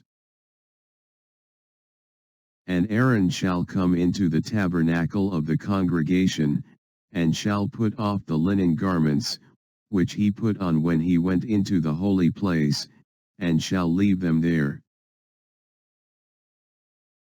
And he shall wash his flesh with water in the holy place, and put on his garments, and come forth, and offer his burnt offering, and the burnt offering of the people, and make an atonement for himself, and for the people. And the fat of the sin offering shall he burn upon the altar. And he that let go the goat for the scapegoat shall wash his clothes, and bathe his flesh in water, and afterward come into the camp. And the bullock for the sin offering, and the goat for the sin offering, whose blood was brought in to make atonement in the holy place, shall one carry forth without the camp, and they shall burn in the fire their skins, and their flesh, and their dung.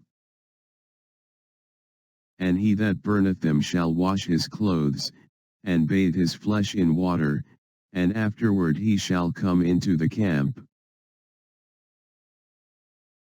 And this shall be a statute forever unto you, that in the 7th month, on the 10th day of the month, ye shall afflict your souls, and do no work at all, whether it be one of your own country, or a stranger that sojourneth among you. For on that day shall the priest make an atonement for you, to cleanse you, that ye may be clean from all your sins before the Lord. It shall be a Sabbath of rest unto you, and ye shall afflict your souls, by a statute forever.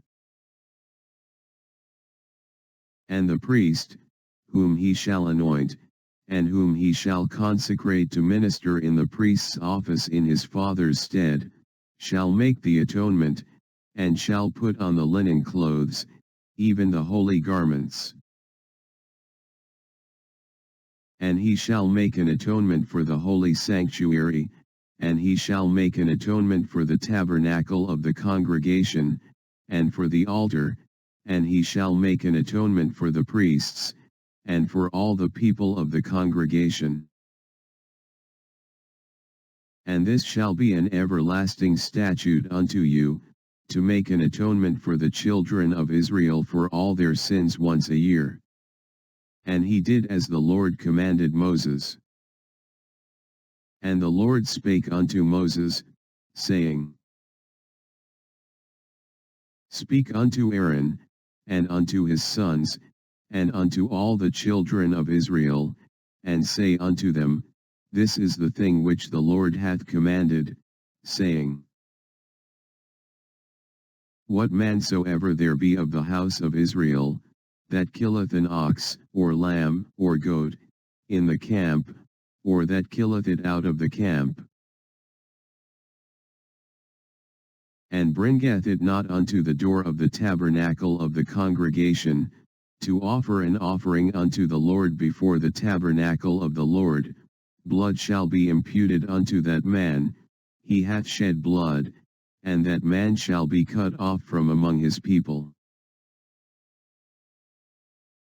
To the end that the children of Israel may bring their sacrifices, which they offer in the open field, even that they may bring them unto the Lord, unto the door of the tabernacle of the congregation, unto the priest, and offer them for peace offerings unto the Lord. And the priest shall sprinkle the blood upon the altar of the Lord at the door of the tabernacle of the congregation, and burn the fat for a sweet savor unto the Lord. And they shall no more offer their sacrifices unto devils, after whom they have gone a-whoring. This shall be a statute forever unto them throughout their generations. And thou shalt say unto them, whatsoever man there be of the house of Israel, or of the strangers which sojourn among you, that offereth a burnt offering or sacrifice, and bringeth it not unto the door of the tabernacle of the congregation, to offer it unto the Lord, even that man shall be cut off from among his people. And whatsoever man there be of the house of Israel, or of the strangers that sojourn among you, that eateth any manner of blood, I will even set my face against that soul that eateth blood, and will cut him off from among his people. For the life of the flesh is in the blood, and I have given it to you upon the altar to make an atonement for your souls, for it is the blood that maketh an atonement for the soul. Therefore I said unto the children of Israel, no soul of you shall eat blood, neither shall any stranger that sojourneth among you eat blood. And whatsoever man there be of the children of Israel, or of the strangers that sojourn among you, which hunteth and catcheth any beast or fowl that may be eaten, he shall even pour out the blood thereof, and cover it with dust. For it is the life of all flesh, the blood of it is for the life thereof. Therefore I said unto the children of Israel, ye shall eat the blood of no manner of flesh, for the life of all flesh is the blood thereof, whosoever eateth it shall be cut off. And every soul that eateth that which died of itself, or that which was torn with beasts, whether it be one of your own country, or a stranger, he shall both wash his clothes, and bathe himself in water, and be unclean until the even, then shall he be clean. But if he wash them not, nor bathe his flesh, then he shall bear his iniquity. And the Lord spake unto Moses, saying, Speak unto the children of Israel, and say unto them, I am the Lord your God.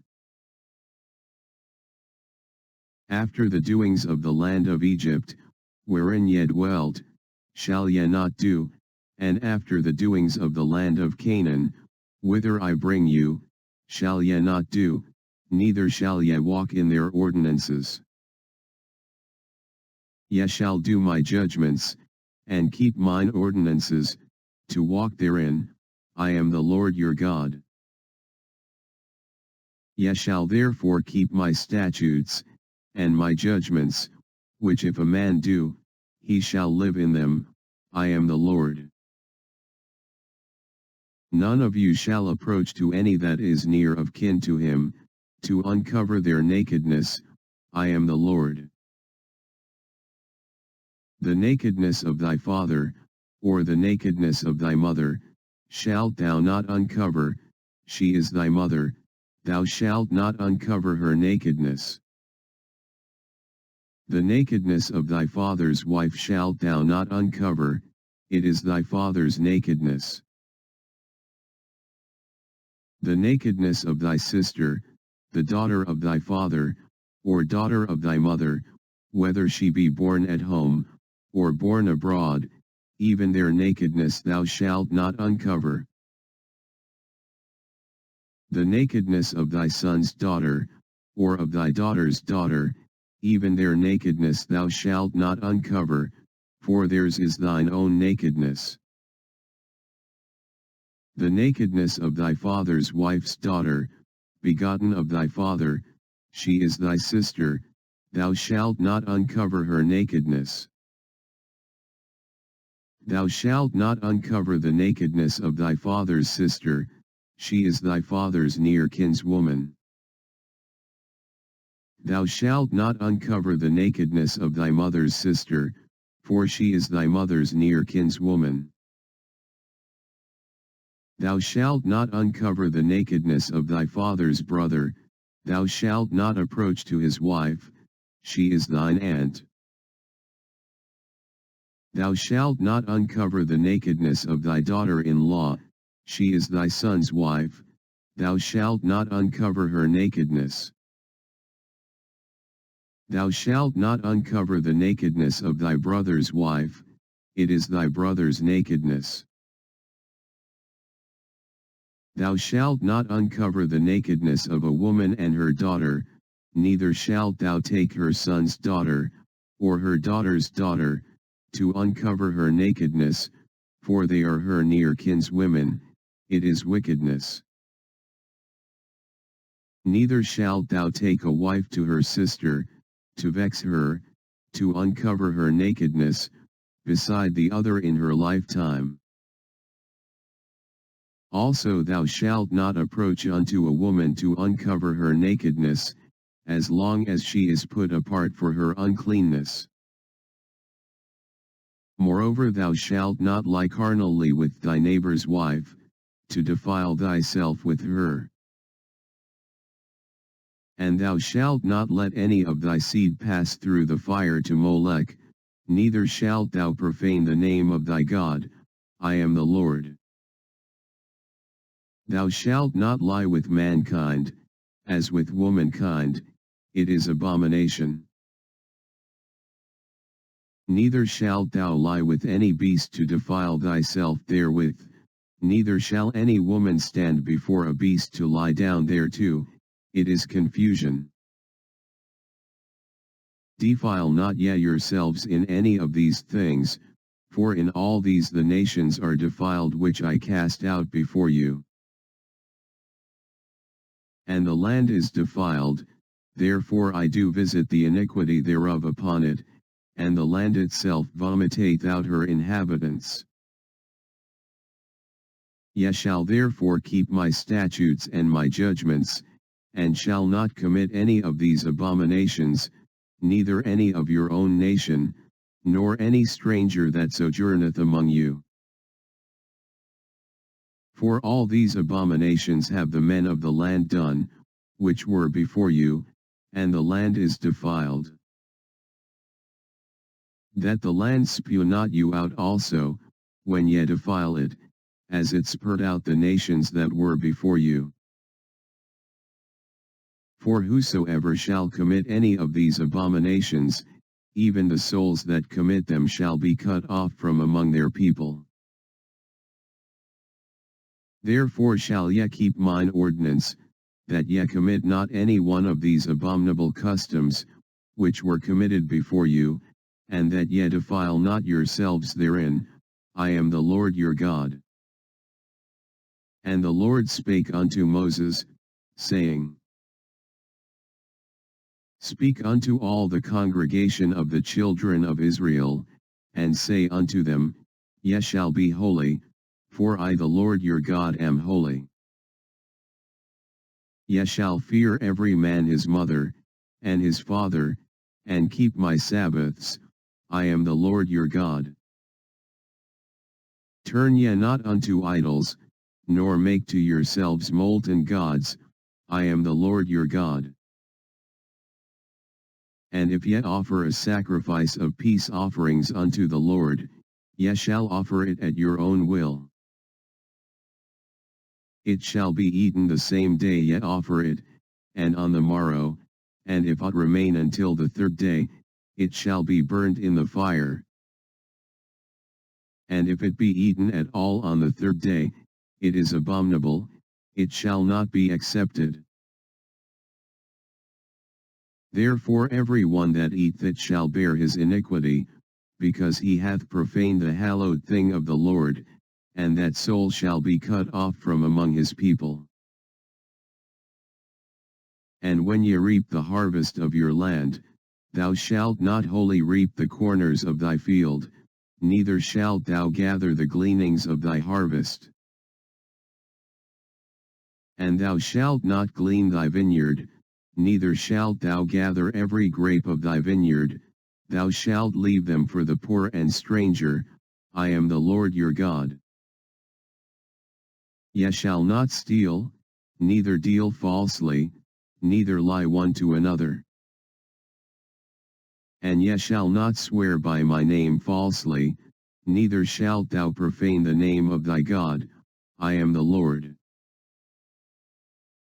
Thou shalt not defraud thy neighbor, neither rob him, the wages of him that is hired shall not abide with thee all night until the morning. Thou shalt not curse the deaf, nor put a stumbling block before the blind, but shalt fear thy God, I am the Lord. Ye shall do no unrighteousness in judgment, thou shalt not respect the person of the poor, nor honor the person of the mighty, but in righteousness shalt thou judge thy neighbor. Thou shalt not go up and down as a talebearer among thy people, neither shalt thou stand against the blood of thy neighbor, I am the Lord. Thou shalt not hate thy brother in thine heart, thou shalt in any wise rebuke thy neighbor, and not suffer sin upon him. Thou shalt not avenge, nor bear any grudge against the children of thy people, but thou shalt love thy neighbor as thyself, I am the Lord. Ye shall keep my statutes. Thou shalt not let thy cattle gender with a diverse kind, thou shalt not sow thy field with mingled seed, neither shall a garment mingled of linen and woolen come upon thee. And whosoever lieth carnally with a woman, that is a bondmaid, betrothed to an husband, and not at all redeemed, nor freedom given her, she shall be scourged, they shall not be put to death, because she was not free. And he shall bring his trespass offering unto the Lord, unto the door of the tabernacle of the congregation, even a ram for a trespass offering. And the priest shall make an atonement for him with the ram of the trespass offering before the Lord for his sin which he hath done, and the sin which he hath done shall be forgiven him. And when ye shall come into the land, and shall have planted all manner of trees for food, then ye shall count the fruit thereof as uncircumcised, 3 years shall it be as uncircumcised unto you, it shall not be eaten of. But in the 4th year all the fruit thereof shall be holy to praise the Lord withal.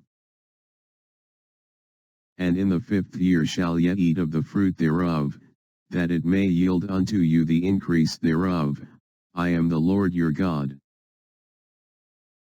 Ye shall not eat anything with the blood, neither shall ye use enchantment, nor observe times.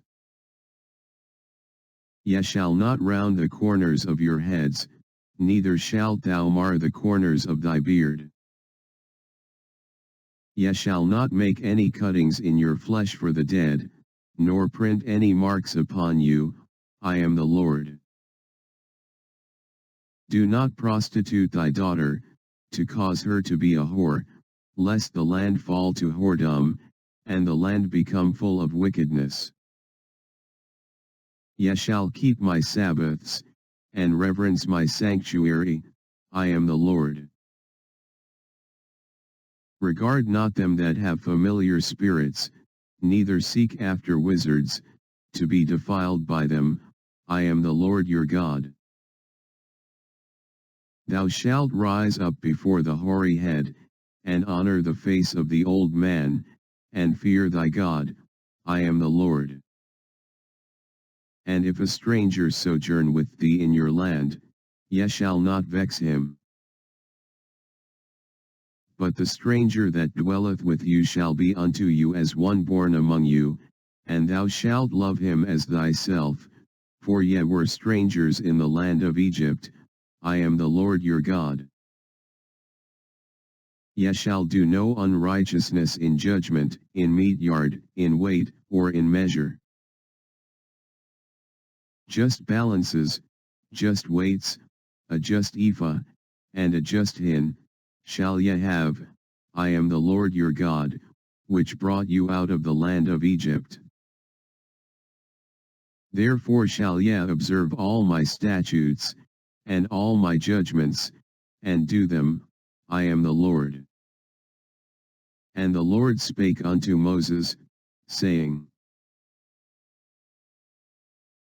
Again, thou shalt say to the children of Israel, whosoever he be of the children of Israel, or of the strangers that sojourn in Israel, that giveth any of his seed unto Molech, he shall surely be put to death. The people of the land shall stone him with stones. And I will set my face against that man, and will cut him off from among his people, because he hath given of his seed unto Molech, to defile my sanctuary, and to profane my holy name. And if the people of the land do any ways hide their eyes from the man, when he giveth of his seed unto Molech, and kill him not, then I will set my face against that man, and against his family, and will cut him off, and all that go a-whoring after him, to commit whoredom with Molech, from among their people.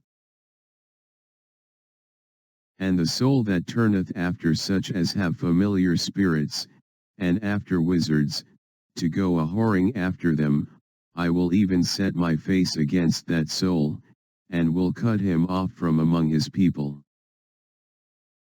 Sanctify yourselves therefore, and be ye holy, for I am the Lord your God. And ye shall keep my statutes, and do them. I am the Lord which sanctify you. For every one that curseth his father or his mother shall be surely put to death. He hath cursed his father or his mother, his blood shall be upon him. And the man that committeth adultery with another man's wife, even he that committeth adultery with his neighbor's wife, the adulterer and the adulteress shall surely be put to death. And the man that layeth with his father's wife hath uncovered his father's nakedness, both of them shall surely be put to death, their blood shall be upon them. And if a man lie with his daughter-in-law, both of them shall surely be put to death, they have wrought confusion, their blood shall be upon them. If a man also lie with mankind, as he lieth with a woman, both of them have committed an abomination, they shall surely be put to death, their blood shall be upon them. And if a man take a wife and her mother, it is wickedness, they shall be burnt with fire, both he and they, that there be no wickedness among you. And if a man lie with a beast, he shall surely be put to death, and ye shall slay the beast. And if a woman approach unto any beast, and lie down thereto, thou shalt kill the woman, and the beast, they shall surely be put to death, their blood shall be upon them. And if a man shall take his sister, his father's daughter, or his mother's daughter, and see her nakedness, and she see his nakedness, it is a wicked thing, and they shall be cut off in the sight of their people. He hath uncovered his sister's nakedness, he shall bear his iniquity. And if a man shall lie with a woman having her sickness, and shall uncover her nakedness, he hath discovered her fountain, and she hath uncovered the fountain of her blood, and both of them shall be cut off from among their people. And thou shalt not uncover the nakedness of thy mother's sister, nor of thy father's sister, for he uncovereth his near kin, they shall bear their iniquity. And if a man shall lie with his uncle's wife, he hath uncovered his uncle's nakedness, they shall bear their sin, they shall die childless. And if a man shall take his brother's wife, it is an unclean thing, he hath uncovered his brother's nakedness, they shall be childless. Ye shall therefore keep all my statutes, and all my judgments, and do them, that the land, whither I bring you to dwell therein, spew you not out.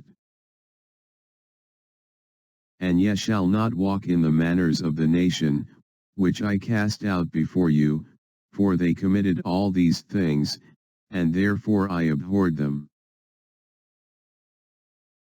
But I have said unto you, ye shall inherit their land, and I will give it unto you to possess it, a land that floweth with milk and honey. I am the Lord your God, which have separated you from other people. Ye shall therefore put difference between clean beasts and unclean, and between unclean fowls and clean, and ye shall not make your souls abominable by beast, or by fowl, or by any manner of living thing that creepeth on the ground, which I have separated from you as unclean. And ye shall be holy unto me, for I the Lord am holy, and have severed you from other people, that ye should be mine. A man also or woman that hath a familiar spirit, or that is a wizard, shall surely be put to death, they shall stone them with stones, their blood shall be upon them.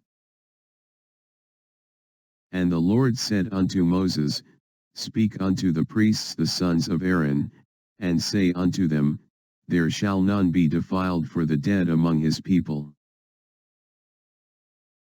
But for his kin, that is near unto him, that is, for his mother, and for his father, and for his son, and for his daughter, and for his brother, and for his sister a virgin, that is nigh unto him, which hath had no husband, for her may he be defiled. But he shall not defile himself, being a chief man among his people, to profane himself. They shall not make baldness upon their head, neither shall they shave off the corner of their beard, nor make any cuttings in their flesh. They shall be holy unto their God, and not profane the name of their God, for the offerings of the Lord made by fire, and the bread of their God, they do offer, therefore they shall be holy. They shall not take a wife that is a whore, or profane, neither shall they take a woman put away from her husband, for he is holy unto his God. Thou shalt sanctify him therefore, for he offereth the bread of thy God, he shall be holy unto thee, for I the Lord, which sanctify you, am holy. And the daughter of any priest, if she profane herself by playing the whore, she profaneth her father, she shall be burnt with fire. And he that is the high priest among his brethren, upon whose head the anointing oil was poured, and that is consecrated to put on the garments, shall not uncover his head, nor rend his clothes. Neither shall he go into any dead body, nor defile himself for his father, or for his mother. Neither shall he go out of the sanctuary, nor profane the sanctuary of his God, for the crown of the anointing oil of his God is upon him, I am the Lord. And he shall take a wife in her virginity. A widow, or a divorced woman, or profane, or an harlot, these shall he not take, but he shall take a virgin of his own people to wife. Neither shall he profane his seed among his people, for I the Lord do sanctify him. And the Lord spake unto Moses, saying, Speak unto Aaron, saying, Whosoever he be of thy seed in their generations that hath any blemish, let him not approach to offer the bread of his God. For whatsoever man he be that hath a blemish, he shall not approach, a blind man, or a lame, or he that hath a flat nose, or anything superfluous, or a man that is broken-footed, or broken-handed, or crook-backed, or a dwarf, or that hath a blemish in his eye, or be scurvy, or scabbed, or hath his stones broken. No man that hath a blemish of the seed of Aaron the priest shall come nigh to offer the offerings of the Lord made by fire. He hath a blemish, he shall not come nigh to offer the bread of his God. He shall eat the bread of his God, both of the most holy, and of the holy. Only he shall not go in unto the veil, nor come nigh unto the altar, because he hath a blemish, that he profane not my sanctuaries, for I the Lord do sanctify them.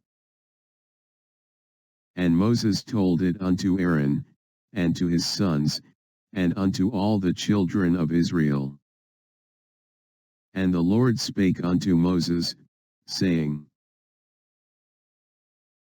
Speak unto Aaron and to his sons, that they separate themselves from the holy things of the children of Israel, and that they profane not my holy name in those things which they hallow unto me.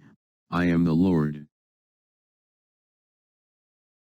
Say unto them, Whosoever he be of all your seed among your generations, that goeth unto the holy things, which the children of Israel hallow unto the Lord, having his uncleanness upon him, that soul shall be cut off from my presence. I am the Lord. What man soever of the seed of Aaron is a leper, or hath a running issue, he shall not eat of the holy things, until he be clean. And whoso toucheth anything that is unclean by the dead, or a man whose seed goeth from him, or whosoever toucheth any creeping thing, whereby he may be made unclean, or a man of whom he may take uncleanness, whatsoever uncleanness he hath, the soul which hath touched any such shall be unclean until even, and shall not eat of the holy things, unless he wash his flesh with water. And when the sun is down, he shall be clean, and shall afterward eat of the holy things, because it is his food. That which dieth of itself, or is torn with beasts, he shall not eat to defile himself therewith. I am the Lord. They shall therefore keep mine ordinance, lest they bear sin for it, and die therefore, if they profane it. I the Lord do sanctify them. There shall no stranger eat of the holy thing, a sojourner of the priest, or an hired servant, shall not eat of the holy thing. But if the priest buy any soul with his money, he shall eat of it, and he that is born in his house, they shall eat of his meat. If the priest's daughter also be married unto a stranger, she may not eat of an offering of the holy things. But if the priest's daughter be a widow, or divorced, and have no child, and is returned unto her father's house, as in her youth, she shall eat of her father's meat, but there shall be no stranger eat thereof. And if a man eat of the holy thing unwittingly, then he shall put the fifth part thereof unto it, and shall give it unto the priest with the holy thing. And they shall not profane the holy things of the children of Israel, which they offer unto the Lord, or suffer them to bear the iniquity of trespass, when they eat their holy things, for I the Lord do sanctify them. And the Lord spake unto Moses, saying, Speak unto Aaron, and to his sons, and unto all the children of Israel, and say unto them, Whatsoever he be of the house of Israel, or of the strangers in Israel, that will offer his oblation for all his vows, and for all his freewill offerings, which they will offer unto the Lord for a burnt offering. Ye shall offer at your own will a male without blemish, of the beeves, of the sheep, or of the goats. But whatsoever hath a blemish, that shall ye not offer, for it shall not be acceptable for you. And whosoever offereth a sacrifice of peace offerings unto the Lord to accomplish his vow, or a freewill offering in beeves or sheep, it shall be perfect to be accepted, there shall be no blemish therein. Blind, or broken, or maimed, or having a wen, or scurvy, or scabbed, ye shall not offer these unto the Lord, nor make an offering by fire of them upon the altar unto the Lord. Either a bullock or a lamb that hath anything superfluous or lacking in his parts, that mayest thou offer for a freewill offering, but for a vow it shall not be accepted. Ye shall not offer unto the Lord that which is bruised, or crushed, or broken, or cut, neither shall ye make any offering thereof in your land. Neither from a stranger's hand shall ye offer the bread of your God of any of these, because their corruption is in them, and blemishes be in them, they shall not be accepted for you. And the Lord spake unto Moses, saying, When a bullock, or a sheep, or a goat, is brought forth, then it shall be 7 days under the dam, and from the 8th day and thenceforth it shall be accepted for an offering made by fire unto the Lord. And whether it be cow, or ewe, ye shall not kill it and her young both in 1 day.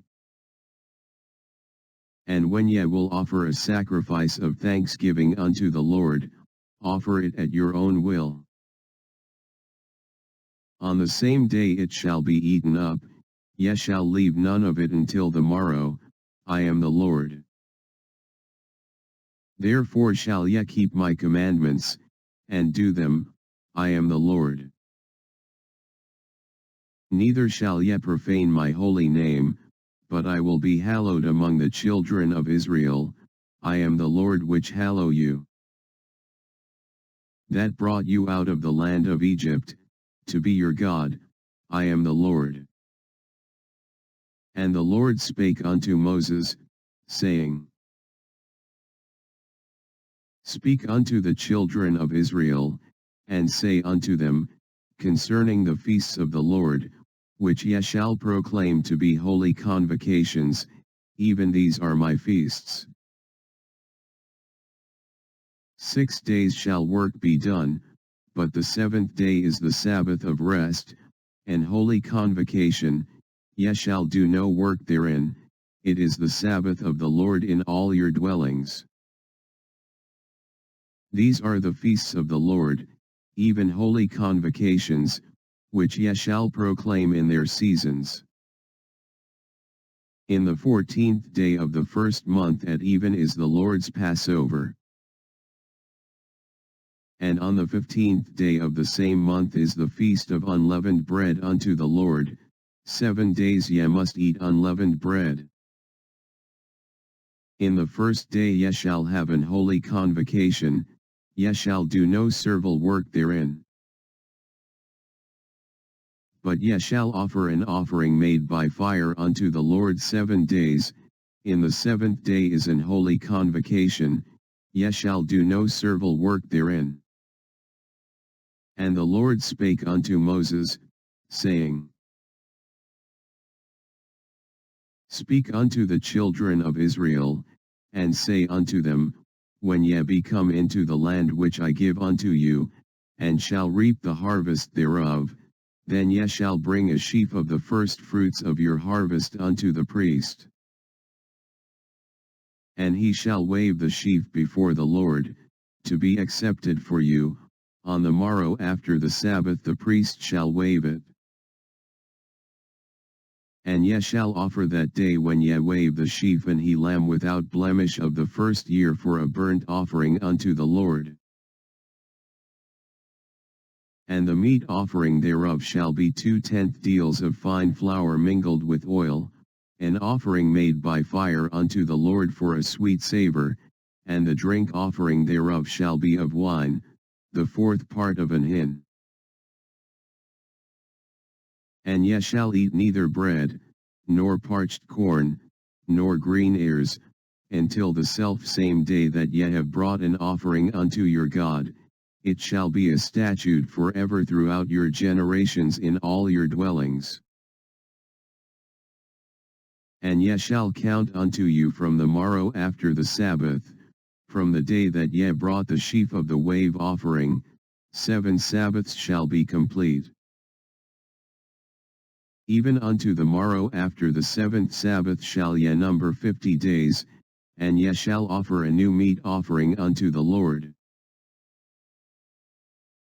Ye shall bring out of your habitations 2 wave loaves of 2/10 deals, they shall be of fine flour, they shall be baken with leaven, they are the first fruits unto the Lord.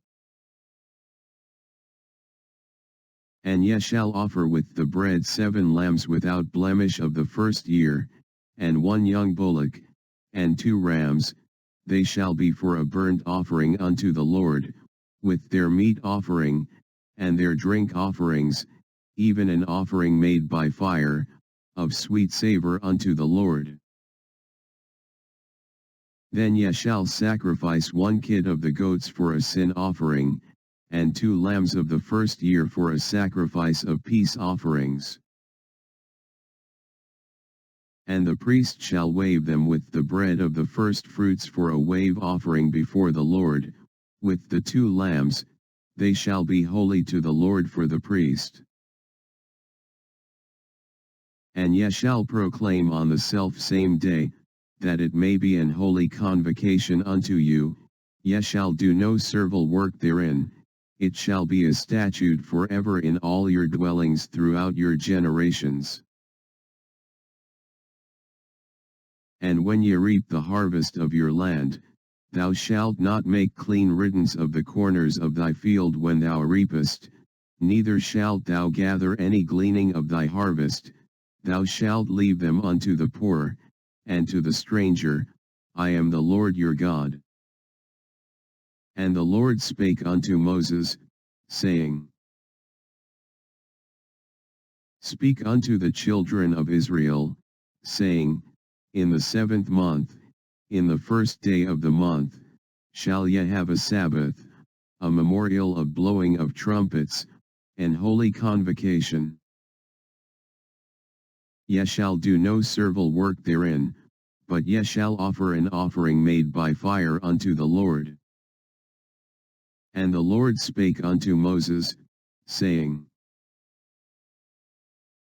Also on the 10th day of this 7th month there shall be a day of atonement, it shall be an holy convocation unto you, and ye shall afflict your souls, and offer an offering made by fire unto the Lord. And ye shall do no work in that same day, for it is a day of atonement, to make an atonement for you before the Lord your God. For whatsoever soul it be that shall not be afflicted in that same day, he shall be cut off from among his people. And whatsoever soul it be that doth any work in that same day, the same soul will I destroy from among his people. Ye shall do no manner of work, it shall be a statute forever throughout your generations in all your dwellings.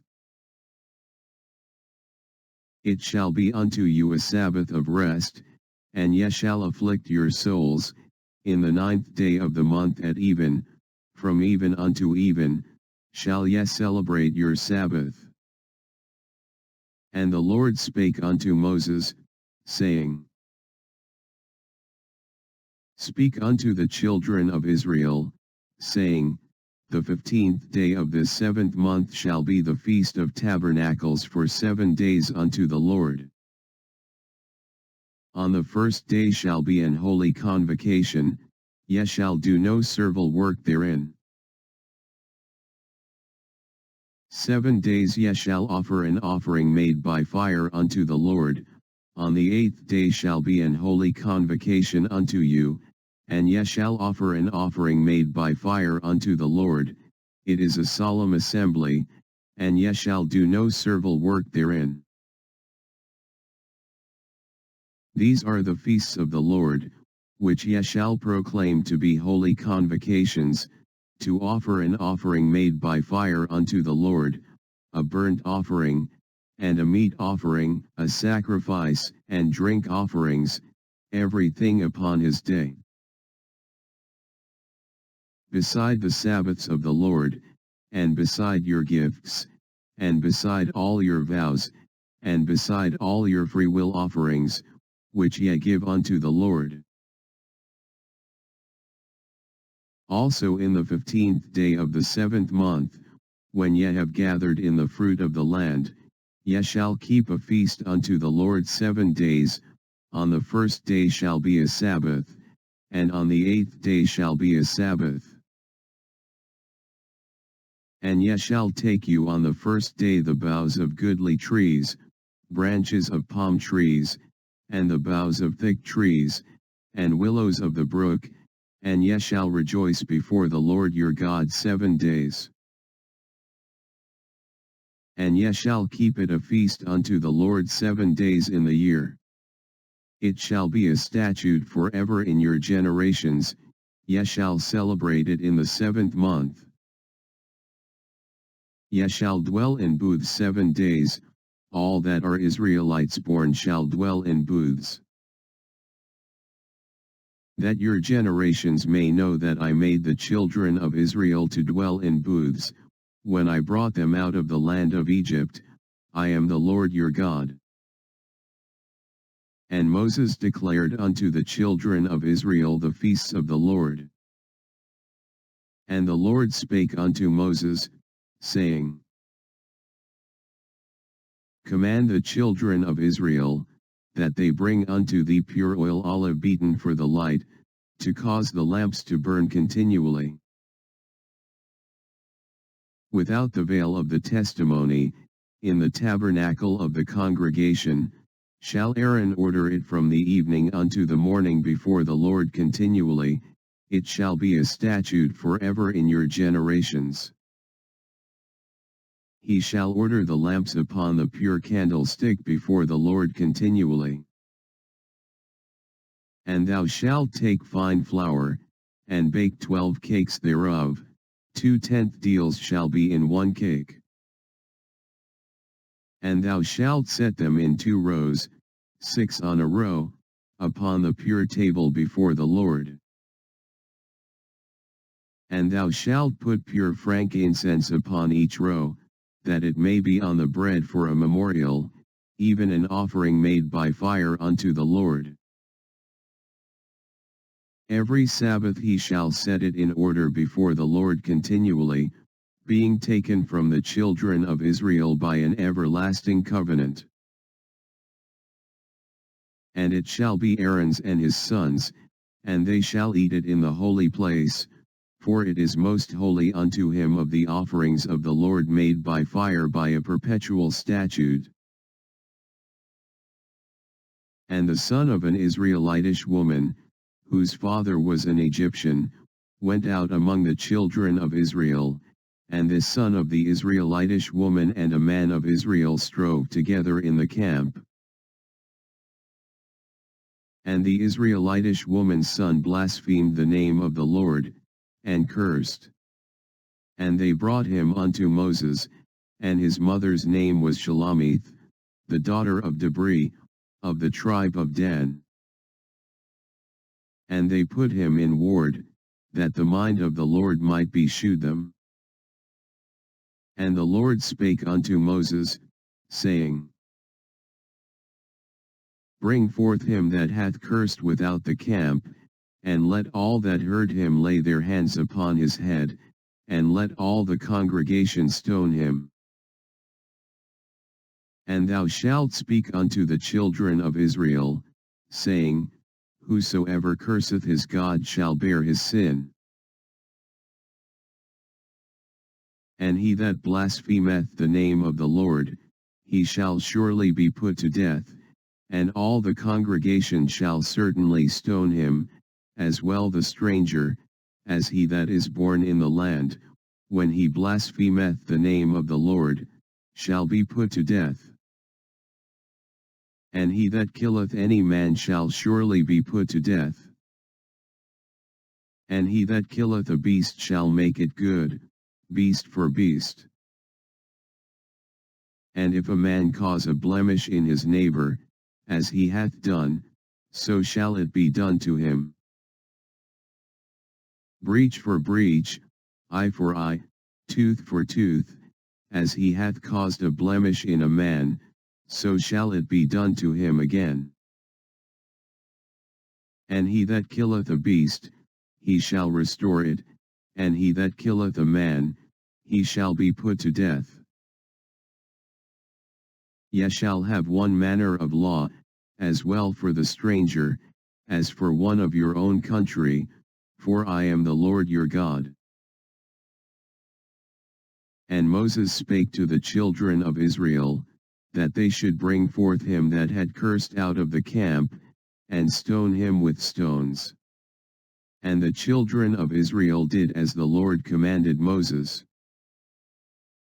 And the Lord spake unto Moses in Mount Sinai, saying, Speak unto the children of Israel, and say unto them, When ye come into the land which I give you, then shall the land keep a Sabbath unto the Lord.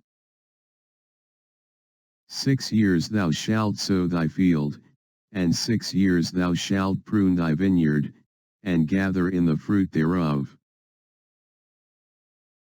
But in the 7th year shall be a Sabbath of rest unto the land, a Sabbath for the Lord.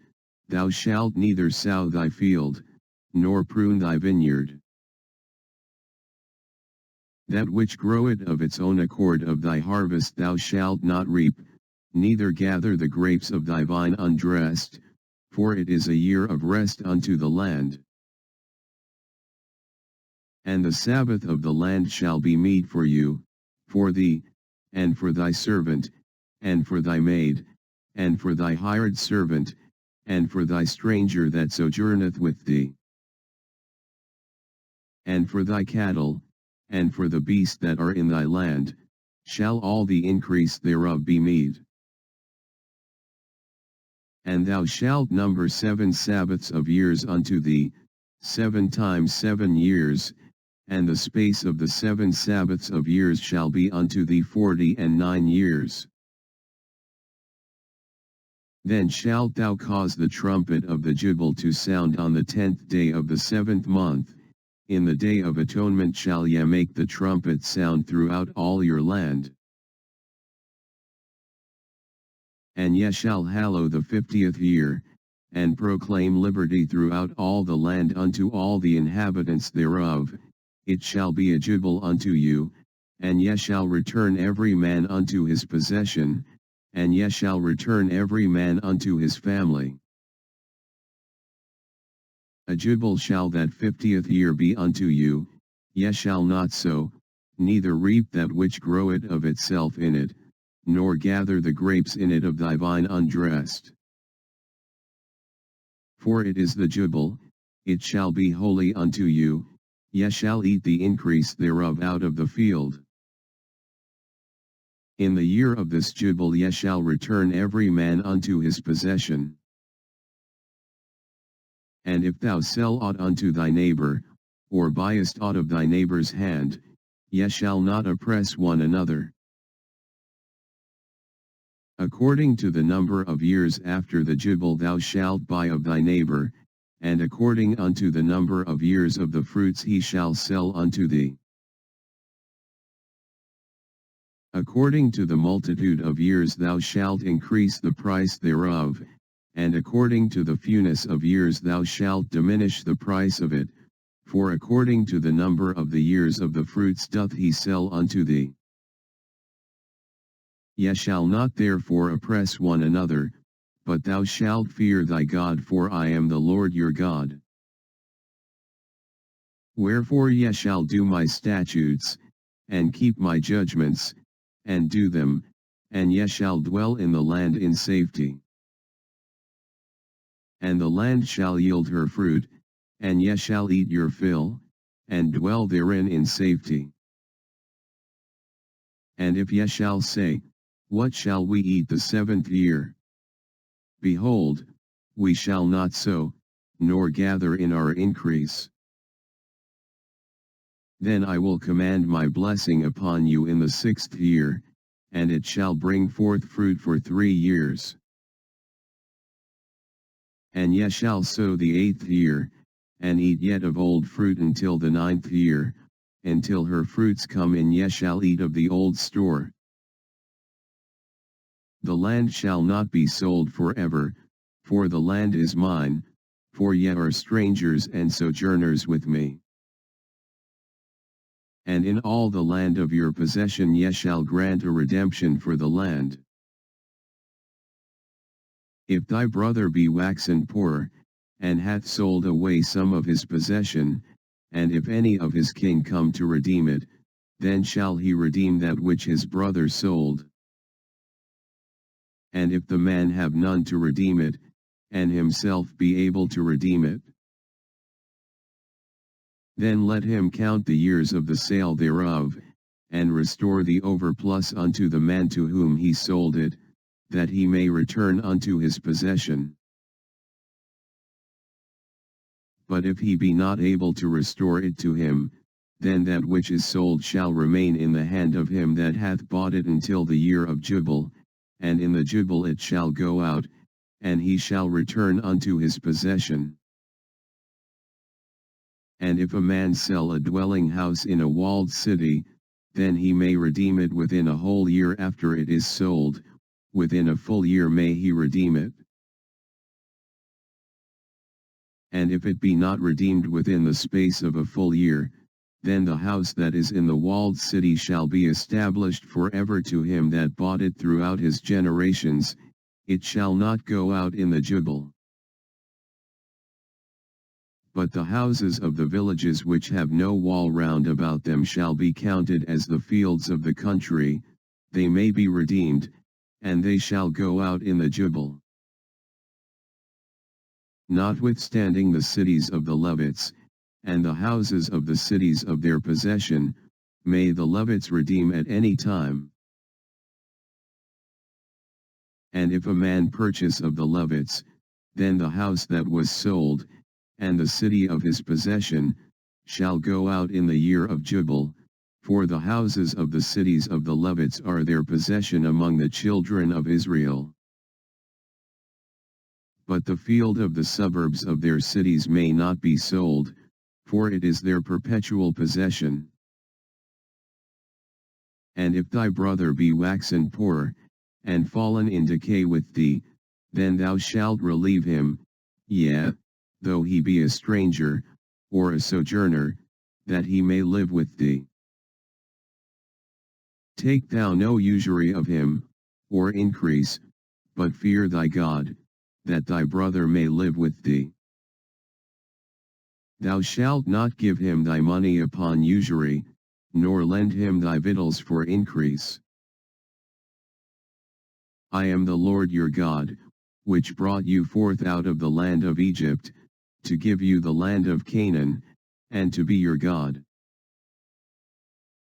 And if thy brother that dwelleth by thee be waxen poor, and be sold unto thee, thou shalt not compel him to serve as a bondservant,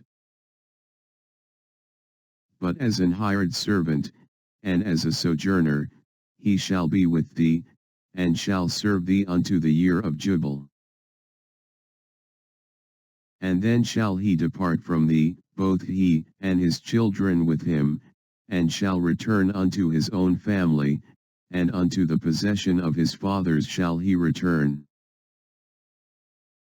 For they are my servants, which I brought forth out of the land of Egypt, they shall not be sold as bondmen. Thou shalt not rule over him with rigor, but shalt fear thy God. Both thy bondmen, and thy bondmaids, which thou shalt have, shall be of the heathen that are round about you, of them shall ye buy bondmen and bondmaids. Moreover of the children of the strangers that do sojourn among you, of them shall ye buy, and of their families that are with you, which they begot in your land, and they shall be your possession. And ye shall take them as an inheritance for your children after you, to inherit them for a possession, they shall be your bondmen forever, but over your brethren the children of Israel, ye shall not rule one over another with rigor. And if a sojourner or stranger wax rich by thee, and thy brother that dwelleth by him wax poor, and sell himself unto the stranger or sojourner by thee, or to the stock of the stranger's family, after that he is sold he may be redeemed again, one of his brethren may redeem him. Either his uncle, or his uncle's son, may redeem him, or any that is nigh of kin unto him of his family may redeem him, or if he be able, he may redeem himself. And he shall reckon with him that bought him from the year that he was sold to him unto the year of jubile, and the price of his sale shall be according unto the number of years, according to the time of an hired servant shall it be with him. If there be yet many years behind, according unto them he shall give again the price of his redemption out of the money that he was bought for. And if there remain but few years unto the year of jubile, then he shall count with him, and according unto his years shall he give him again the price of his redemption. And as a yearly hired servant shall he be with him, and the other shall not rule with rigor over him in thy sight. And if he be not redeemed in these years, then he shall go out in the year of jubile, both he, and his children with him. For unto me the children of Israel are servants, they are my servants whom I brought forth out of the land of Egypt, I am the Lord your God. Ye shall make you no idols nor graven image, neither rear you up a standing image, neither shall ye set up any image of stone in your land, to bow down unto it, for I am the Lord your God. Ye shall keep my Sabbaths, and reverence my sanctuary, I am the Lord. If ye walk in my statutes, and keep my commandments, and do them, then I will give you rain in due season, and the land shall yield her increase, and the trees of the field shall yield their fruit. And your threshing shall reach unto the vintage, and the vintage shall reach unto the sowing time, and ye shall eat your bread to the full, and dwell in your land safely. And I will give peace in the land, and ye shall lie down, and none shall make you afraid, and I will rid evil beasts out of the land, neither shall the sword go through your land. And ye shall chase your enemies, and they shall fall before you by the sword. And 5 of you shall chase 100, and 100 of you shall put 10,000 to flight, and your enemies shall fall before you by the sword. For I will have respect unto you, and make you fruitful, and multiply you, and establish my covenant with you. And ye shall eat old store, and bring forth the old because of the new. And I set my tabernacle among you, and my soul shall not abhor you. And I will walk among you, and will be your God, and ye shall be my people. I am the Lord your God, which brought you forth out of the land of Egypt, that ye should not be their bondmen, and I have broken the bands of your yoke, and made you go upright. But if ye will not hearken unto me, and will not do all these commandments, and if ye shall despise my statutes, or if your soul abhor my judgments, so that ye will not do all my commandments, but that ye break my covenant, I also will do this unto you. I will even appoint over you terror, consumption, and the burning ague, that shall consume the eyes, and cause sorrow of heart, and ye shall sow your seed in vain, for your enemies shall eat it. And I will set my face against you, and ye shall be slain before your enemies, they that hate you shall reign over you, and ye shall flee when none pursueth you. And if ye will not yet for all this hearken unto me, then I will punish you 7 times more for your sins. And I will break the pride of your power, and I will make your heaven as iron, and your earth as brass.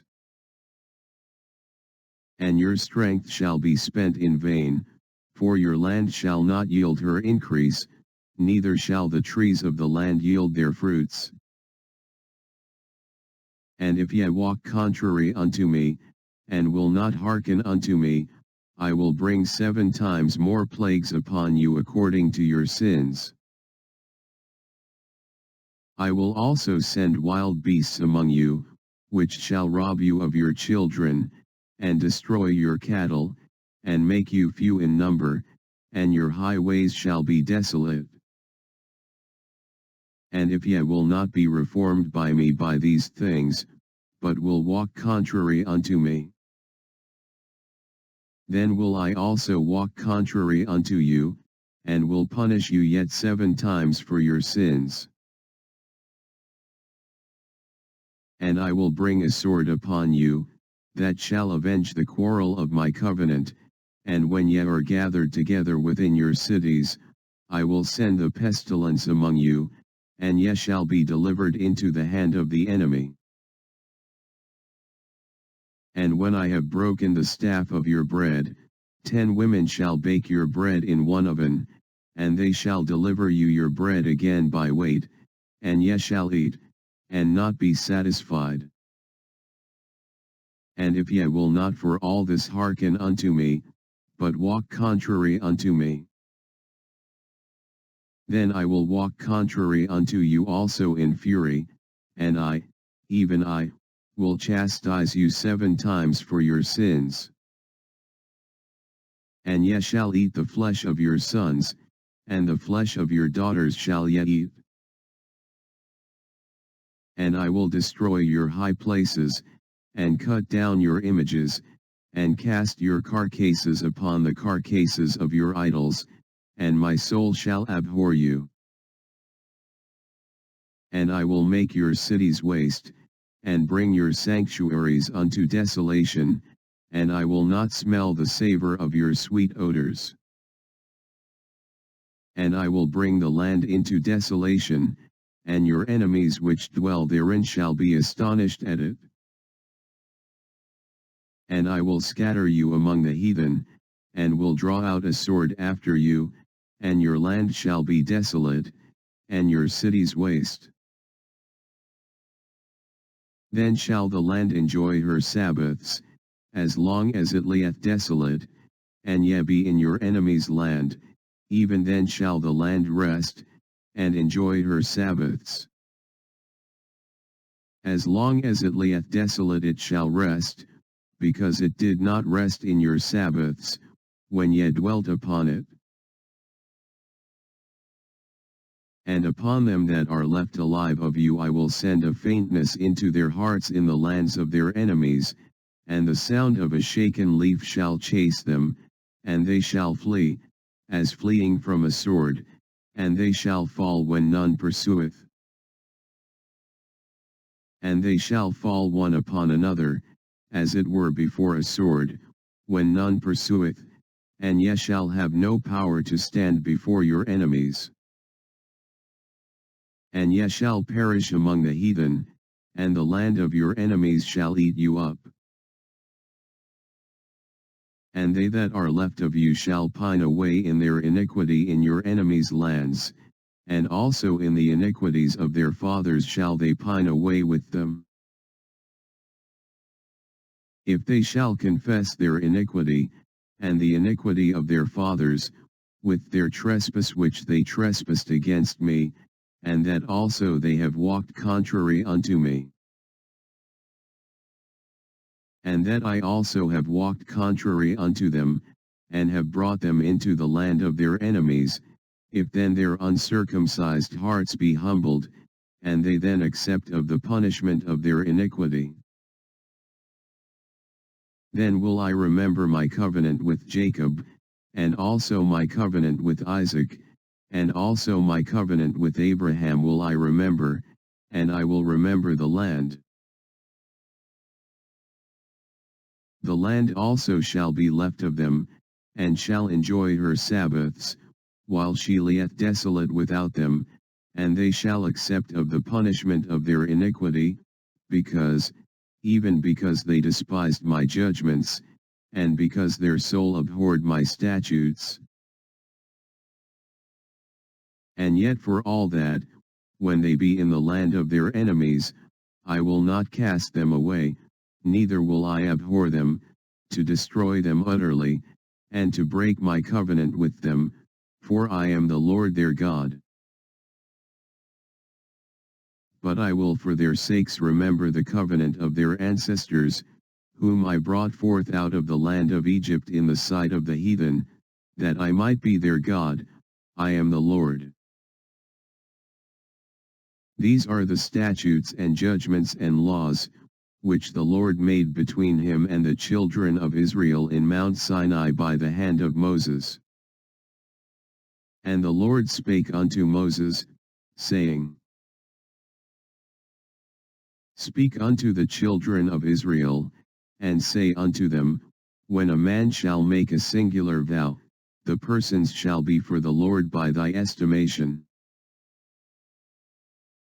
And thy estimation shall be of the male from 20 years old even unto 60 years old, even thy estimation shall be 50 shekels of silver, after the shekel of the sanctuary. And if it be a female, then thy estimation shall be 30 shekels. And if it be from 5 years old even unto 20 years old, then thy estimation shall be of the male 20 shekels, and for the female 10 shekels. And if it be from a month old even unto 5 years old, then thy estimation shall be of the male 5 shekels of silver, and for the female thy estimation shall be 3 shekels of silver. And if it be from 60 years old and above, if it be a male, then thy estimation shall be 15 shekels, and for the female 10 shekels. But if he be poorer than thy estimation, then he shall present himself before the priest, and the priest shall value him, according to his ability that vowed shall the priest value him. And if it be a beast, whereof men bring an offering unto the Lord, all that any man giveth of such unto the Lord shall be holy. He shall not alter it, nor change it, a good for a bad, or a bad for a good, and if he shall at all change beast for beast, then it and the exchange thereof shall be holy. And if it be any unclean beast, of which they do not offer a sacrifice unto the Lord, then he shall present the beast before the priest. And the priest shall value it, whether it be good or bad, as thou valuest it, who art the priest, so shall it be. But if he will at all redeem it, then he shall add a fifth part thereof unto thy estimation.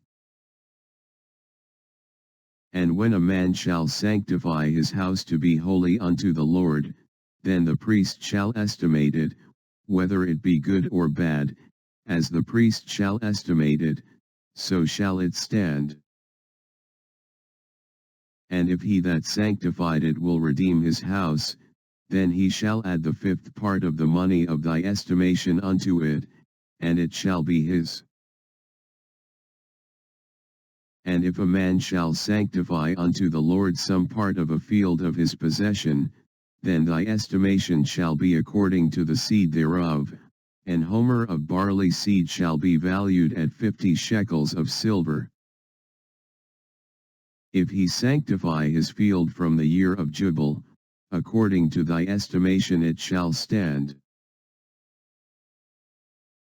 But if he sanctify his field after the jubile, then the priest shall reckon unto him the money according to the years that remain, even unto the year of the jubile, and it shall be abated from thy estimation.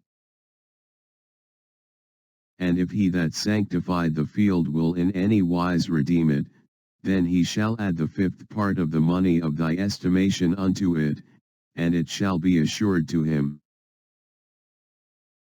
And if he will not redeem the field, or if he have sold the field to another man, it shall not be redeemed any more. But the field, when it goeth out in the jubile, shall be holy unto the Lord, as a field devoted, the possession thereof shall be the priest's. And if a man sanctify unto the Lord a field which he hath bought, which is not of the fields of his possession,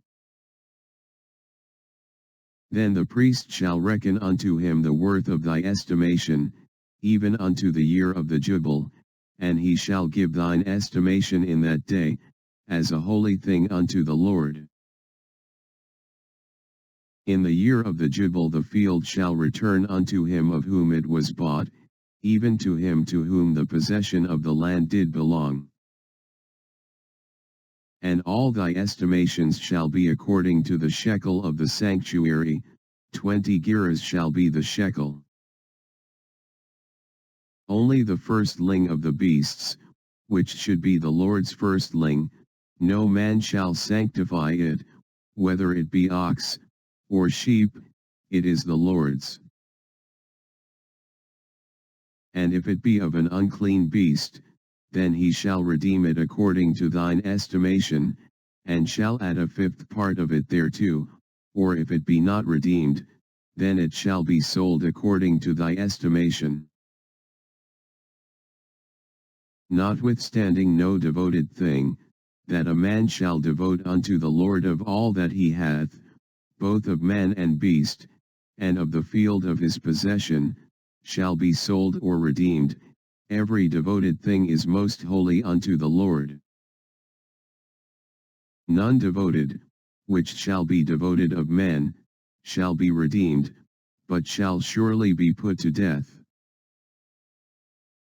And all the tithe of the land, whether of the seed of the land, or of the fruit of the tree, is the Lord's, it is holy unto the Lord. And if a man will at all redeem aught of his tithes, he shall add thereto the fifth part thereof. And concerning the tithe of the herd, or of the flock, even of whatsoever passeth under the rod, the tenth shall be holy unto the Lord. He shall not search whether it be good or bad, neither shall he change it, and if he change it at all, then both it and the change thereof shall be holy, it shall not be redeemed.